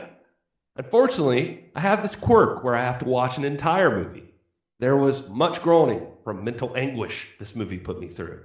I would not wish having to watch this movie on my worst enemy. Hated. We're going to talk about our own views on this film, but worst movie you've ever seen seems a little harsh. But you know what?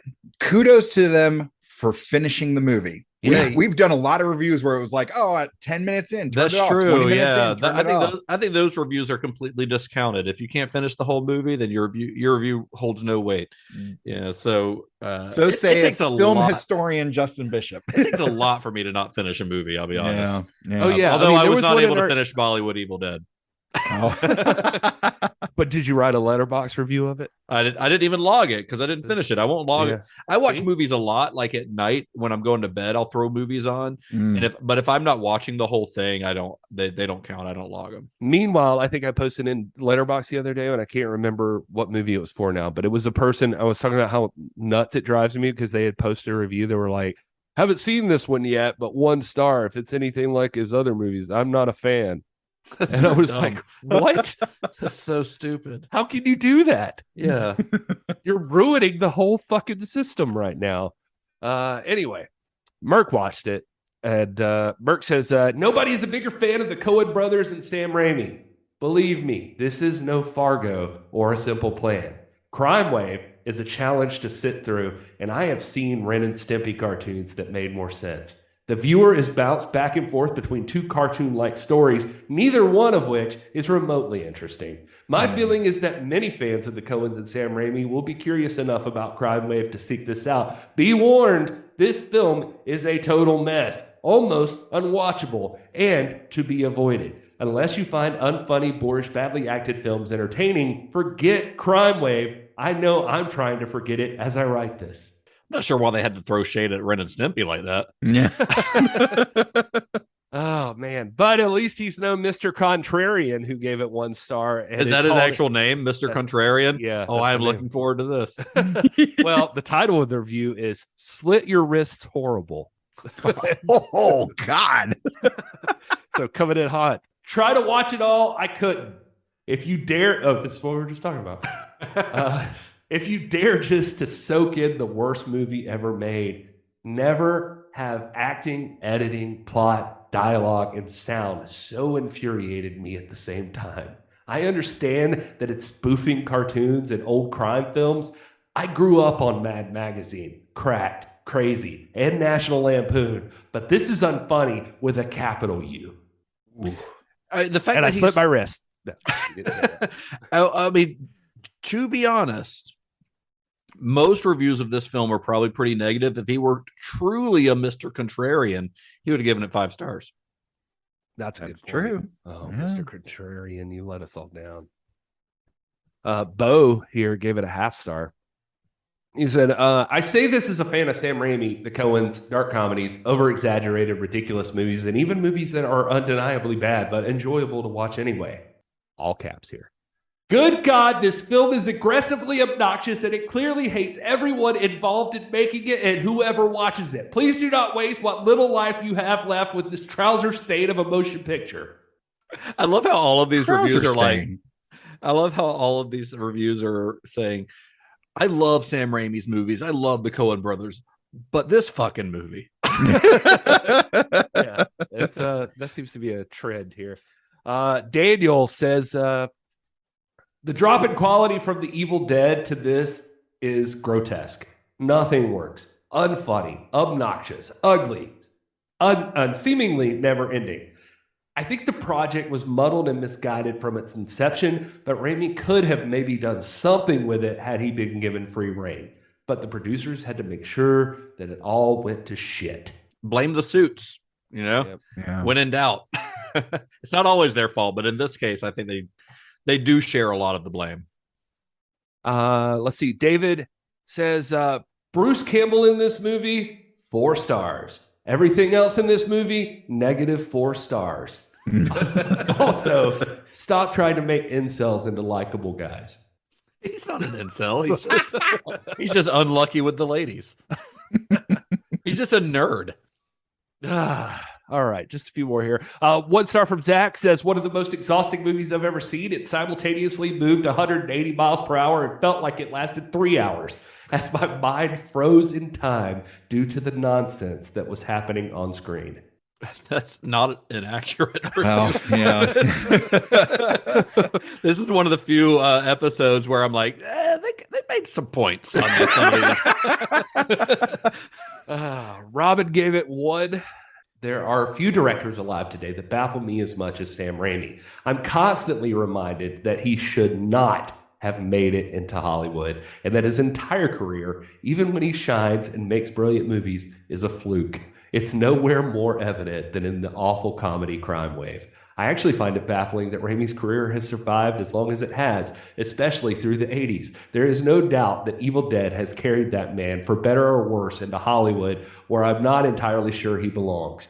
Yes, he's capable of great films, The Evil Dead, Darkman, Army of Darkness, The Gift, and Oz the Great and Powerful. But this is certainly... all right. But this is certainly the worst of his career.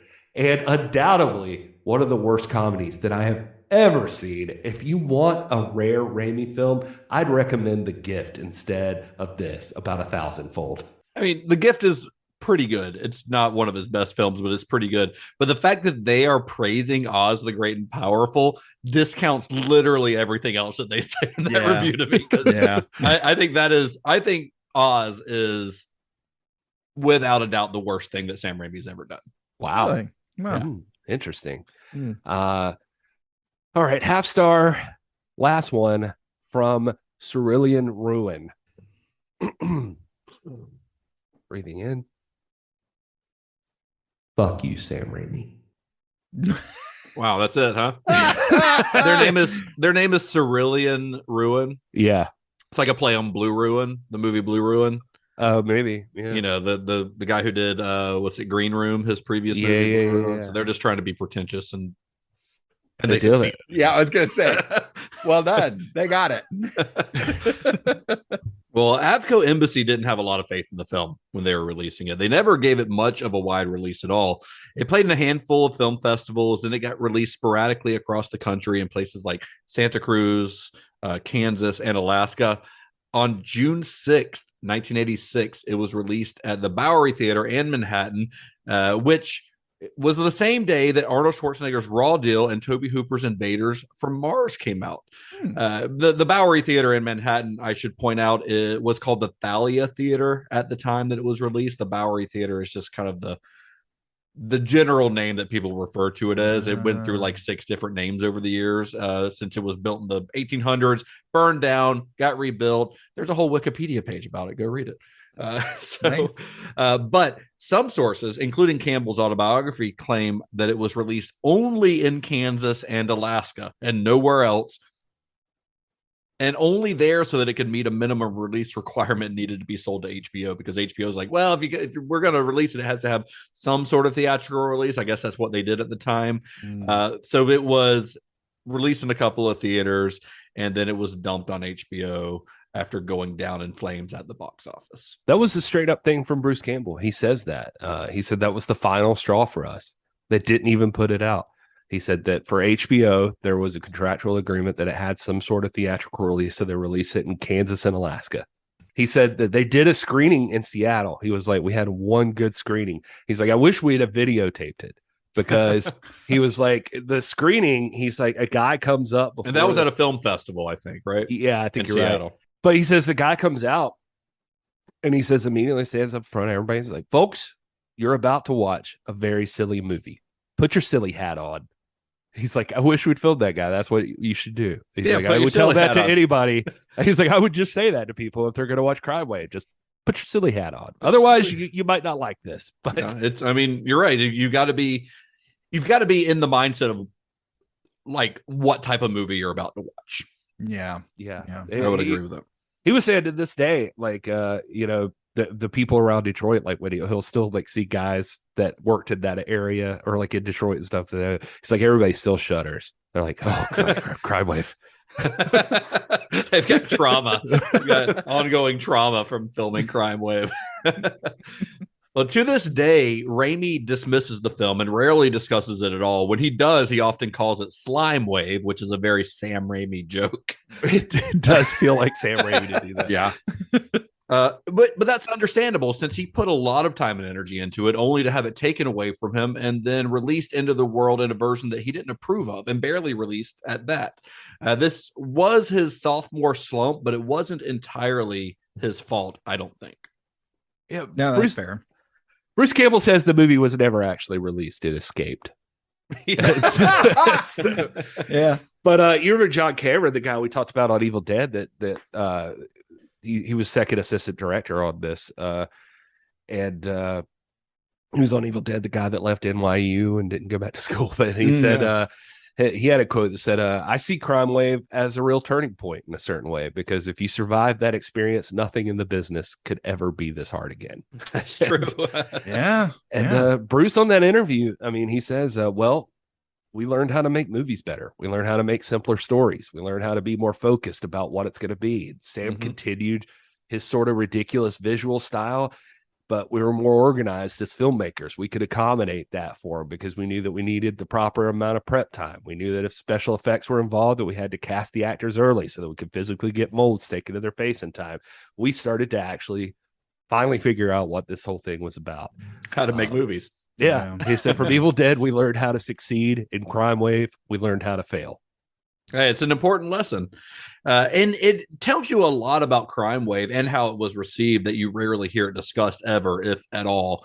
Because as opposed to The Evil Dead, which, as we discussed on our last episode, has an enduring quality that has people continuing to talk about it 4 decades later, there's something missing from CRIMEWAVE. The simple fact that it's a collaboration between Raimi, who's one of our most, I think, interesting and commercially successful directors, and the Coen Brothers, who are some of the most acclaimed filmmakers of the last several decades, that should make it a topic of discussion. And the fact that it isn't tells you nearly everything you need to know about the final result, because CRIMEWAVE is, simply put, a bit of a mess. This was my first time ever seeing the movie, and I would really like to say that I viewed it. I watched it this time, and I saw it as this sort of lost, misunderstood masterpiece, but it's not that. It's not. Yeah. So, had either of you guys ever seen this before? No, this was my first viewing. You too, Gary? Same. Yeah, so all three of us. This is the first time viewing for CRIMEWAVE. So what did you guys think? Yeah, it's hard to watch. No, I think because Evil Dead is such a cult, is so beloved as a cult film, and we've come to expect, we've set a very high bar in our minds with Sam Raimi and the Michigan Mafia. So seeing something like this that has his name on it, but you may not realize just how much interference they received from the studio. If you don't know that, this sophomore slump could very easily kill your opinion of Sam Raimi. I can see that. But yeah, it suffers from a lot of things that, I think we've very thoroughly discussed here, and that it doesn't really feel like it knows what it is. It tries to be so many things that it ends up being not one of anything. It does have a hard time finding its own identity, I think. I think this would be great in sort of a midnight movie. They tried to do that. Part of that like very limited release. It actually played at the Waverly Theater in New York, which was where the Rocky Horror Picture Show played. I was about to say, double feature with Rocky Horror. Yeah, I mean they tried to make that happen, and it just never quite caught on. But yeah, that's my thoughts in a nutshell. Yeah, I'm kind of, I don't know, in the same place. I don't think I could recommend it to anybody except like completist. Yeah. It's all right. I mean, I don't think it's as bad as I was waiting for it to be. Considering, like I knew going in that apparently Sam and the Coen brothers disowned the movie. I was like, all right, well, this must be a disaster. Right. But watching it, I was like, all right, well, it feels like a movie. I mean, it doesn't feel like it was just like completely wrecked, but it does feel like something's missing from it a little bit. And you can see the vision there. And the Raimi and the Coens both practically disowning the film. I'm the same way, like what you said, Gary. You would think that it's some sort of career low, like it's an embarrassment to them, right? But it's not. I don't think. I mean, it's neither of their. It's definitely one of the worst films either of their names have been attached to. But it's not like a complete disaster. If this is the worst thing you put out, then you're okay. You're right. Yeah. I mean, and Raimi can still look at Oz the Great and Powerful for that title. At the time of its release, the Coens had never directed a comedy, and it would be another couple of years until Raising Arizona. They came out 2 years after this, I believe, in 87, maybe 88. But they do have an affinity for slapstick, as does Raimi. But while Raimi leans more towards the Three Stooges style of slapstick, the Coens brand is more like Preston Sturges, more classic Hollywood slapstick. And the two would actually merge their sensibilities a few years later to much more successful results, which I'll talk about when we get to our further viewing here in a minute. But CRIMEWAVE, you mentioned that quote, Gary, about the putting on your silly hat. Yeah. CRIMEWAVE is a deeply silly film. I mean, it is like a lot of reviewers, even the ones who give it, middling to positive reviews or mixed reviews, have noted that it is essentially a live action cartoon, complete with goofy sound effects. I really like the goofy sound effects in it personally, especially the scene where Bruce Campbell's talking to the girl at the bar, and he goes "pow," and it makes like a sound of a ricocheting bullet. Dude, yes. I'm telling you, like, I love that. I love the one review of the that was like a bunch of dialogue and nothing in between or something. It was like Bruce Campbell still has the best shit in this movie. Yeah, absolutely. Like, where he's sitting at the bar. Yeah, he's like, I haven't seen you before. I like that in a woman. He is great. Like, how about we go back to my place for a scotch and sofa? Yeah. It's honestly a perfect role for Bruce Campbell. I mean, I know that he was supposed to be the lead, but him playing the heel is, I feel like that speaks to his sensibilities a little bit better. Yeah. Than even, granted, I haven't seen what his take on what's his name, Victor, would have been, but he's pretty perfect as the villain. I think he's the best thing about the movie, honestly. Yeah, we've made a lot of comparisons to it being cartoony. I think there's a universe where Bruce Campbell is Gaston in Beauty and the Beast. Because he's got the chin for it. Exactly. This movie, his performance here, I was trying to think. I was like, oh, who is this guy? It's Gaston. It's Gaston. Yeah. And the Coens' influence, I think, is most apparent in the film's plot.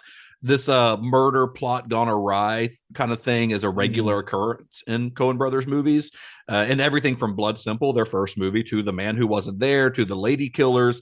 I mean, even Raising Arizona is a kidnapping gone awry story. I mean, the idea of like somebody getting into some sort of crime and getting over their head. I mean, that is a vast majority of the Coen Brothers filmography, really. But visually, Crime Wave is 100% Sam Raimi. There's that fast sprint down the alley that echoes the force shot from The Evil Dead. I think they actually pulled it off using the shaky cam the same way they did in The Evil Dead. And that's actually a shot that the Coens would borrow for Raising Arizona. There is a shaky cam shot in Raising Arizona, and it's wonderfully used, but it is 100% a Sam Raimi shot in the middle of a Coen Brothers movie. Then there's POV shots of that are shot like from the perspective of thrown objects, which is a Sam Raimi signature kind of thing. Yes. Quite a few like quick zooms into open mouths, which is a very Sam Raimi kind of thing. You've got, I mean, we mentioned earlier the forks being stabbed into noses, the bowling balls dropped on heads. There's that scene where the fire escape hits Bruce Campbell and he just like crumples. Yeah.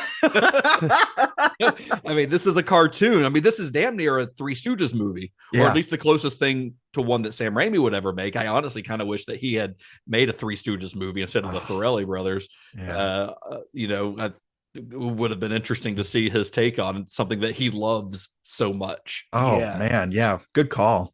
That's an interesting idea. That book I was looking at excerpts from earlier, just so I give it credit, is the Coen Brothers: Story of Two American Filmmakers. Okay.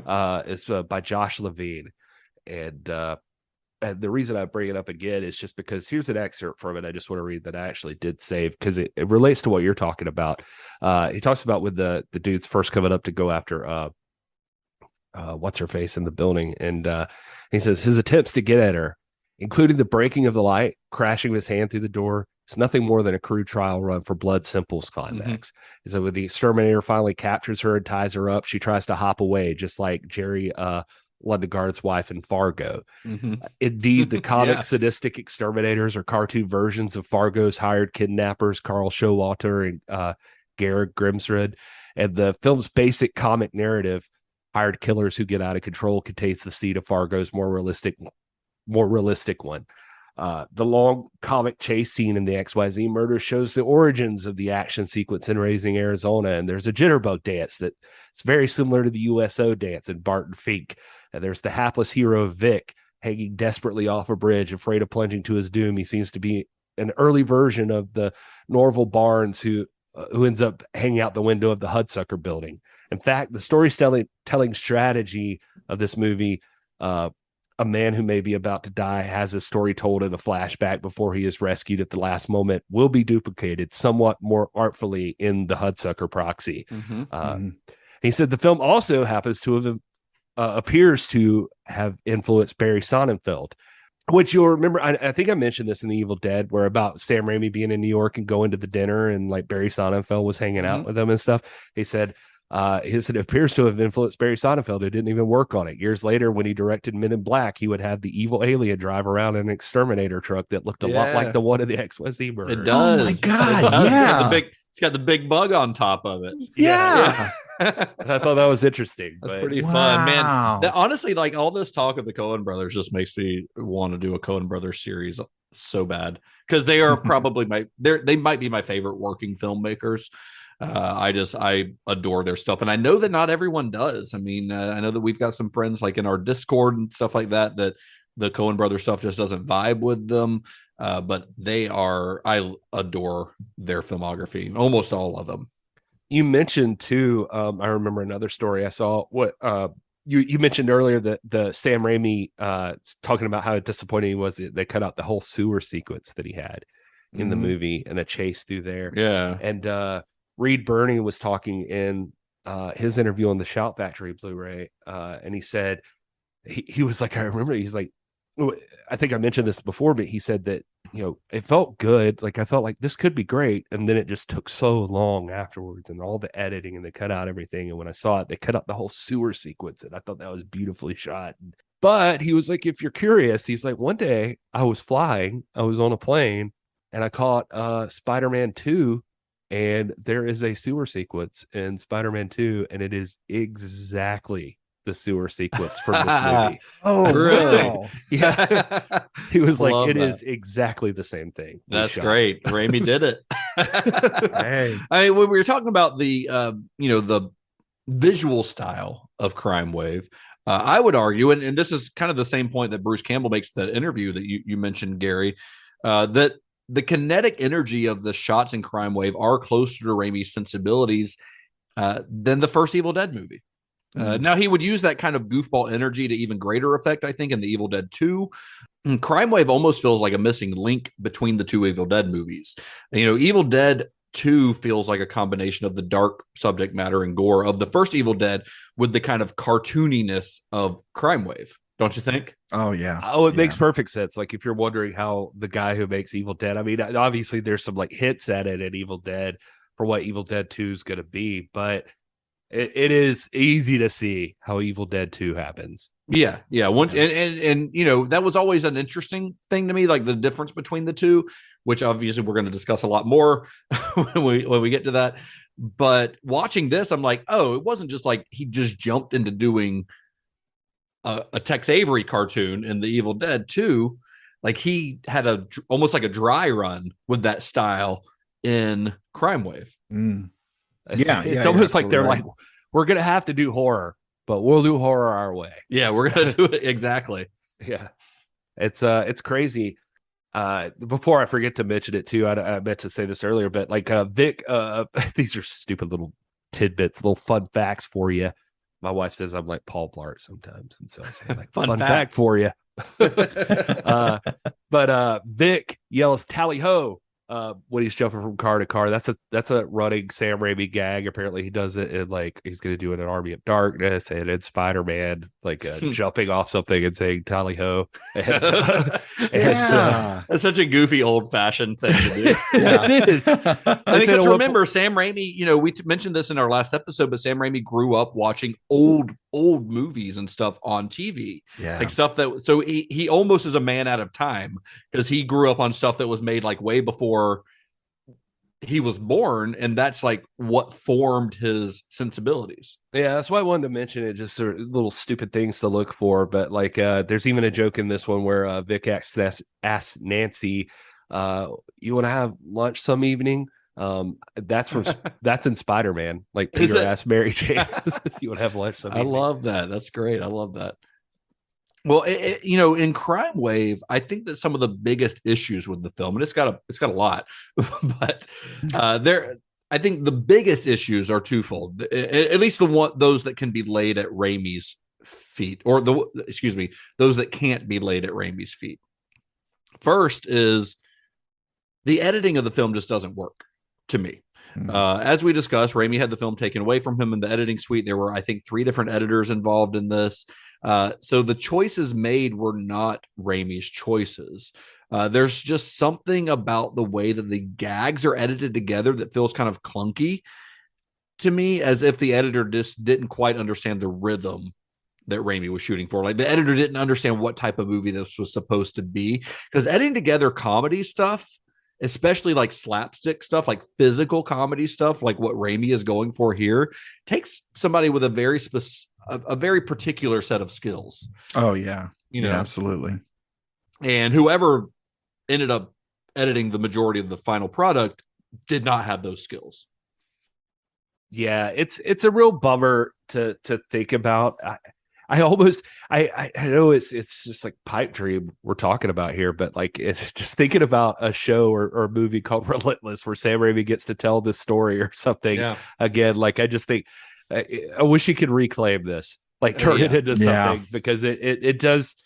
I mean, I guess everything happens for a reason, all that jazz, but like, it's like Sam, they took this as an opportunity to grow from it. They learned about Hollywood. They're better people for it. I mean, things turned out okay for them. Yeah. I was going to say, and you can obviously say that with like the amount of money they made or anything, but like, I feel like everything I found with Bruce Campbell, because, like you said before, Sam doesn't talk about it that much, at least that I can find. But like, I mean, on that Shout Factory Blu-ray, he is nowhere to be found. Oh yeah, for sure. But like Bruce is all over. He'll talk about it. Bruce talks about anything. Yeah. But he talks about it for like as shitty as some of the stories sound. Like, Bruce talks about it like a man who is older and wiser and just viewing it as a learning experience. Yeah, and just like, this is a thing that had to happen, and this is why it happened. Even like I said, given benefit of the doubt to like the guy that's sitting across from them telling you we're only bringing 2 people over. He's like, this is a guy that worked for a bunch of other guys that it's just rolling downhill. They're like, what the fuck's going on over there? And he's trying to tell us, and we're like, fuck you, dude. That's a very like gracious perspective, I think, on his part. Yeah. And it's probably a lot easier for him to see, 35 years later or whatever when that interview. I was going to say some of that probably came with time. Yeah. And he's dealt with a lot of other studio bullshit since then. Yeah. Oh, dude, he is definitely a guy who has perspective in that way. He tells the story in the commentary, and I don't remember the guy's name, but he was a PA on the movie, and talks about how, he remembered he had Sam saying, like, you got to go pick up this film from this place. Don't come back without it. Like, you can't. And so the PA went, and I guess he didn't have enough money or something. So he sold his leather jacket to like get the money to go get the film out of the place and bring it back to them. And he was like, we never forgot that. Sam just bought him a new leather jacket. It's just like he was like, and he remembered the guy's name. He's like, wherever you are right now. He's like, God bless you. Nobody works as hard as you. He was like, that's still like, he was like, I remember. He's like, I'll never forget that. That's awesome. Yeah. Well, I think the other issue in the film, in my opinion, aside from the editing, which again just does not work, because the thing about the editing is that you can see how these scenes could be edited together in a much more a way that flows better. It's more kinetic. It bounces from one gag to another a little bit better, because we've seen it done in other films, and it's just clunky. To use that word again. But the other issue, I think, and it's also a little clunky, is in a lot of the casting. I think almost every character in this is kind of miscast, aside from Bruce Campbell, who I think is great. Although I would love to see his take on Victor. I think Brian James and Paul L. Smith do a fine job as the villains, though I do think that James is almost too cartoonish. And I think that stupid laugh and that stupid voice of his gets old very quickly. And Reed Birney as Victor is just a bore in the role to me. I just don't think he has the comedic ability to play a character in a movie that's this goofy. I think that they need somebody who has more of a background in some sort of slapstick comedy. And to me, he just does not work. I think he comes across as a guy who is going for something more. He's playing Jerry Lewis. Yeah, what he's doing. Yeah. Oh my God. Yeah. Really I was trying to think. I was just like, he's doing a Jerry Lewis thing. Is what it seems like to me. Well, Campbell in the commentary again. I keep referencing it, but he's talking about Reed Birney, and he was like, he was a sweetheart. He was, he did his best, and like he was working, and he was like, and then he went through like a drought for like his career for like 30 years. And he's like, I'm catching up with him now. He's apparently got, whatever this was taped, he was just like, he's apparently the toast of Broadway. He's doing theater stuff, and good for him. He's like, he survived for however long he did, however actors do. He's like, I don't, know why he didn't get work, probably because we killed his career. But he was on House of Cards there for a little while on Netflix. And he popped up in that movie, The Hunt, that came out a couple years ago. Do you remember that? Yeah. Good, really good movie. Yeah. But so he's still getting work, but I think he does mostly do stage stuff. Yeah, and that's what I originally was going to say. It looks like he talks about like when he got the call. It was like he was doing more serious roles and that kind of thing. And somebody, whoever it was that called him about the situation, like, we need you to go tomorrow to Detroit and read for this part. And he was just like, and they said, it's with this guy, Sam Raimi. He just had some success with The Evil Dead. And he was like, I don't know. That sounds not like me. That sounds gory. And they were like, that's the lead role. You got to do it. He's like, all right, fine. So that was the reason he went. But anyway, so maybe he was probably out of place a little bit on this one. Yeah, maybe. And maybe he just was ill-equipped because he didn't have a lot of prep time on it. So maybe that was part of it. But to me, like, it's not that he's a bad actor. I just don't think he fits the role. Yeah. I don't think that he's playing it quite the way that a movie of this type needs for that lead role. I think when I think of a role like that, honestly, I think of George Clooney in Oh Brother, Where Art Thou? That is the perfect slapstick lead role. Yeah. Which again, very Preston Sturges. I mean, Oh Brother Where Art Thou is actually a reference to a Preston Sturges movie.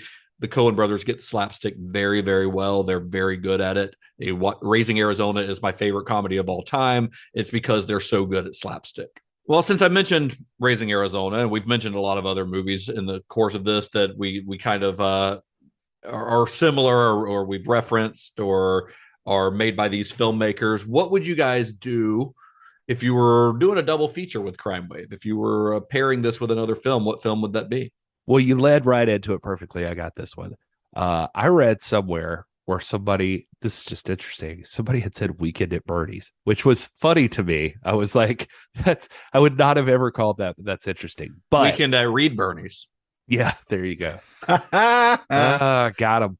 But the other day at our Discord, we saw a article about the announcement of a remake of this movie coming out pretty soon, or the being in production or going into production. And it hit me. I was like, oh, this would work with that one. And it's The Naked Gun. I would put The Naked Gun with this movie. Yeah, I could see that. Yeah, I was looking at kind of, the noir aspect, and with the like really very cartoony at times characteristics of the film, and it jumped out at me. I was just kind of like, this has some Roger Rabbit vibes. I mean, Roger Rabbit's very film noir inspired, obviously. Yeah. And then I was trying to think, it was like, well, okay, those two are kind of in the same vein, but then I also thought of possibly Ernest Goes to Jail. I was like, I mean, really, for me, you could pair Ernest with anything. Yeah, honestly, even if it doesn't make sense. Evil Dead and Ernest Scared Stupid. Yeah, why not? They're both horror movies. I'm in. Give it to me. That sounds like I would pay money to go to that double feature. I would die for Ernest. Honestly, leave it to Justin to take it a little too far. Leave it to me to take it a little too far. I know. It's not funny, Justin. Suicide's not funny. I didn't say I would kill myself for Ernest. I'm like, I would die for him. I would take a bullet for him, although he's dead, which would be pointless. If the spirit of Jim Varney approached you and said, "I need you to kill yourself," would you do it? I don't think I would go that far. No, because I'm not. Because there's no bigger picture at play. Okay. Yeah. Well, for my further, we would lose one hell of a film historian. Well, for my further viewing, I'm going to go kind of an obvious route and say The Hudsucker Proxy. It's the only other movie that has a credit of both the Coen brothers and Sam Raimi as the writers. But it's set in the 40s, whereas this movie feels like it's set in the 40s. Set in the 40s. It's very madcap, very slapstick. Sam Raimi is in it. He has a cameo, and Sam Raimi also directs a sequence in the Hudsucker Proxy, which is genuinely one of the best things that Sam Raimi has ever directed. Is the sequence that he directs in the Hudsucker Proxy. If you've ever seen have either of you guys ever seen the Hudsucker Proxy? It's been forever, but I've seen it. I've never seen it. I love it. It was a box office bomb. It was the biggest budget movie that the Coen brothers had done at the time. Didn't do very well at the box office, but I think it's highly underrated. It's not my favorite film of theirs, but it is a really fun one. But there's a sequence in it where, so basically the movie's about Tim Robbins' character inventing the hula hoop and rising through the corporate ranks as a result. But there's a sequence where they unveil the hula hoop. They show it being built. They show it being, this corporation having meetings to find a name for it. And all that, and then finally it going out into the market, and finally, it's not doing very well, but then one kid finds one and like starts using it as a hula hoop, and all these other kids are around. It's very cartoonish. But Sam Raimi shot that entire montage, and it's filled with Sam Raimi like energy. Nice. It really is. It's really fun. It's the best sequence in the whole movie, honestly. As much as I love the Coen brothers, Sam Raimi directed the best part of the Hudsucker Proxy. Nice. And it feels like this movie, but done better. It feels like what Raimi was trying to do with Crime Wave, but the Coen brothers pulled it off.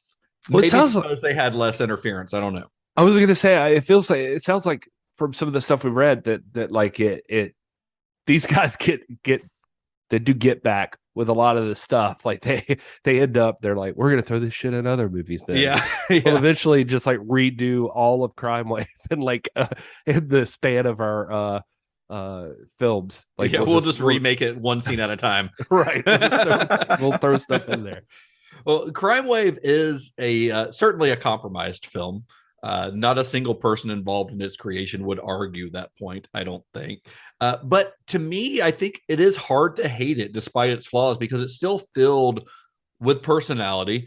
It's very clearly the work of young filmmakers who are trying to find their voices. I can't remember where I read it, but one writer that I read likened it to someone being given the budget for bigger, better tools, but they're still kind of learning how to use those tools.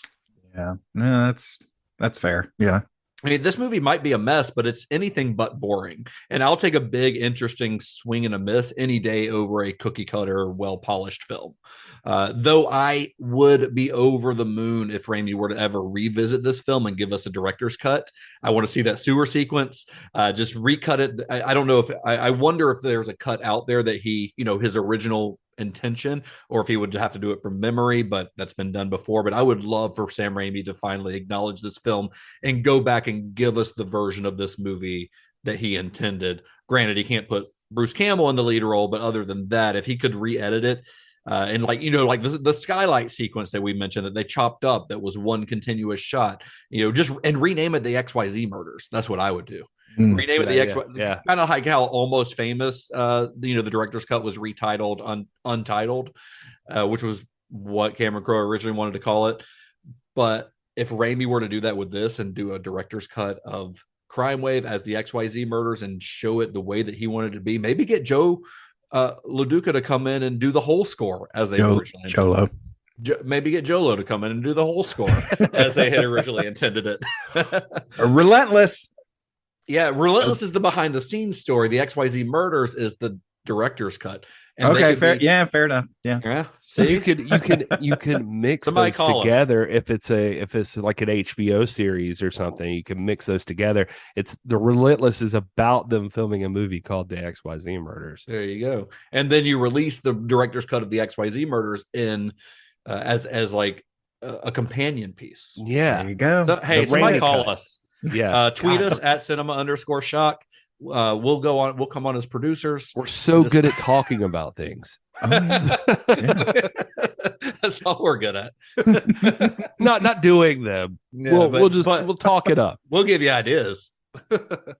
Well, he may be dismissive of the film, and rightfully so, honestly, but Raimi's career may not have looked the same if it had not been for Crime Wave. I don't think Crime Wave is some sort of essential viewing for either Raimi or Coen fans. Gary, you even mentioned before that it's only something you would really recommend to like a completist for either of them. Right. But I do think it's an important piece of their careers, if only to see how they would use the lessons that they learned here as they moved forward. The Coens, for instance, would actually, after this, would never let anyone else direct another one of their scripts, not until 2012. Wow. That's if you're doing the math, that's almost 30 years. Yeah. And they've had a couple here and there where they've let somebody else direct since then, or they've done rewrites in other people's scripts, etc. But between 1985 and 2012, if there was a Coen Brothers script, nobody was touching it with the Coen Brothers. Nice. It's one of those things that, like, and we could talk about this in the mini episode or something a little bit more, but with the Film Trace guys, one of the best compliments I think we've got, and you guys will hear it when the episodes come out, but while we're filming, they briefly overview like certain plot points, so they talk more about the movie than we do, like as far as story wise and what's going on.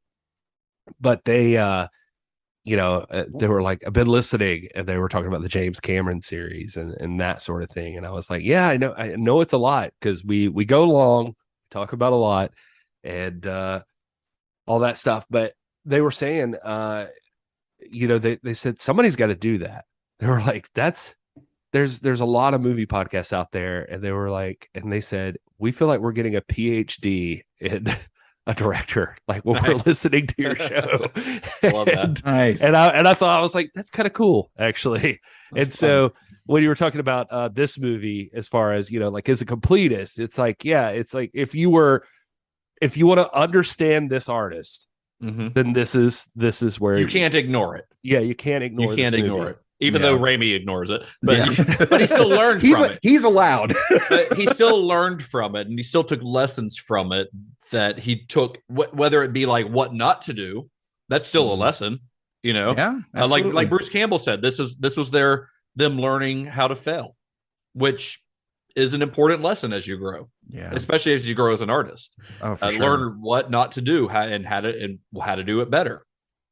So it is an important piece of their career. So we originally were questioning whether or not to even discuss CRIMEWAVE because it's such a lesser known film.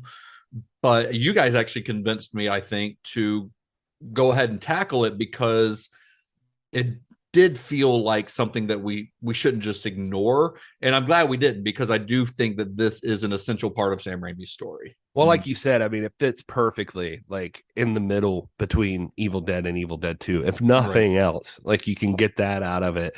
But I do think it really helps to, I'm not going to lie, I'm just going to say, like, I don't think I understood Sam Raimi as much as I do now since doing Evil Dead in this movie. Yeah. Like, I knew that he was goofy. Like, I knew that there were goofy things, but I don't think I ever got like how different he was as a director. And of course I would think of Sam Raimi as a horror director, but that's not, again, what he set out to do. And it's not, you know, he's mastered it. He's mastered his own style of it. But I think the more we talk about it, the more I'm like, yeah, this is important. This is important for that, because I think I have like such a great understanding of this guy's brain now, just from these two his movies. Influences, and you know, yeah. And it's just like, this is the kind of stuff this guy's into, and so everything else makes sense. Yeah. Well, all those lessons that he learned on this, you know, that the next film that he's going to make would be in part of a result of those lessons, and a result of the way that this movie was handled, the way that its release was handled, the way that it was received. He took all of that into his next film. And for his next film, he was heading back to the genre and the film that had gotten him noticed in the first place, though he would not leave the Looney Tunes style of CRIMEWAVE behind. Of course, we are talking about the second film in the Evil Dead franchise. For his next film, he is going to get the band back together for Evil Dead 2. Nice. So join us next week for that episode, or in 2 weeks, rather, for that episode. If you want to watch it, you can find it online streaming. Head to, I use Just Watch to find out where things are streaming, but I think the Evil Dead 2 is pretty easy to find, although it was brought to my attention that Evil Dead 1 is not streaming anywhere, apparently, which is really bizarre to me. That did come up on the Discord. I didn't know either, because not even on Shudder? No. Huh. Not as of this recording. I'm not saying that it hasn't been there before or won't be there in the future, but as of right now, it is not. It's actually an example of one of those things that I have it on Vudu. Like I can watch it on Vudu, but it's not like you can't search and watch it on Vudu. Yeah, I think. Evil Dead 2 is a little bit easier. I just pulled it up on Just Watch, and it's available to stream or at least like rent or buy on all the major platforms, so it's a lot easier to find. I'm not sure why that first one isn't, though. It's very strange. What? It's a great movie, so you should just get it. You honestly should just own Evil Dead. You can get like the 4K double feature of Evil Dead and Evil Dead 2 for like $15. It's like very inexpensive. Wow. If you're feeling wild, I mean, that feature, but the 4K is coming out soon. The double feature of both. Nice. Yeah, I was gonna say, if you're feeling wild, I mean, that the Groovy set, the Groovy collection is awesome. The Groovy collection, it's cool, and it comes with all 3 seasons of Ash vs. Evil Dead. Doesn't come with Army of Darkness, though. Doesn't have Army of Darkness. That's a bummer. But I was Shout Factory just released that on 4K, and I picked up the Steelbook, and I can't wait to dive into it. I did the Blu-ray for that sale that they had. I ended up getting it, and but what was I going to say? Oh, the Groovy collection. I think you can get it used for like $30 to $40 right Yeah, I mean, now. brand new, I think I got it for like 55, and it's both movies on 4K and Blu-ray, special features, and all 3 seasons of Ash vs. Evil Dead. It's pretty awesome. Nice. Yeah. It's a really good deal. It is a good deal. Well, guys, I guess that's it for today. That's it for Crime Wave. Where can you fellas be found on the internet for our listeners to follow? I am at This Is Gary Horne. And that also, I don't know what else it is. And that also is where I can be found. You can also, I mean, if you're interested and you want to show some support to the National Wrestling Alliance, if you're not into wrestling, now's the time to get into it at NWA. We got a pay-per-view coming up November 12th. So it's a good time to jump in. Follow the National Wrestling Alliance. You can watch those episodes of NWA Power and NWA USA. They're both free on YouTube. New episodes every Friday at 6:05 of NWA Power. NWA USA is every Saturday at noon. Of course, it's YouTube, so you can also just watch them whenever the fuck you want. So you can do that and show some support, show some love. Watch the NWA. And also I have a wrestling thing, but Todd put it in my notes to talk about it, but I haven't done anything with it for a few weeks. So at TIPW Show. This is pro wrestling. This is pro wrestling.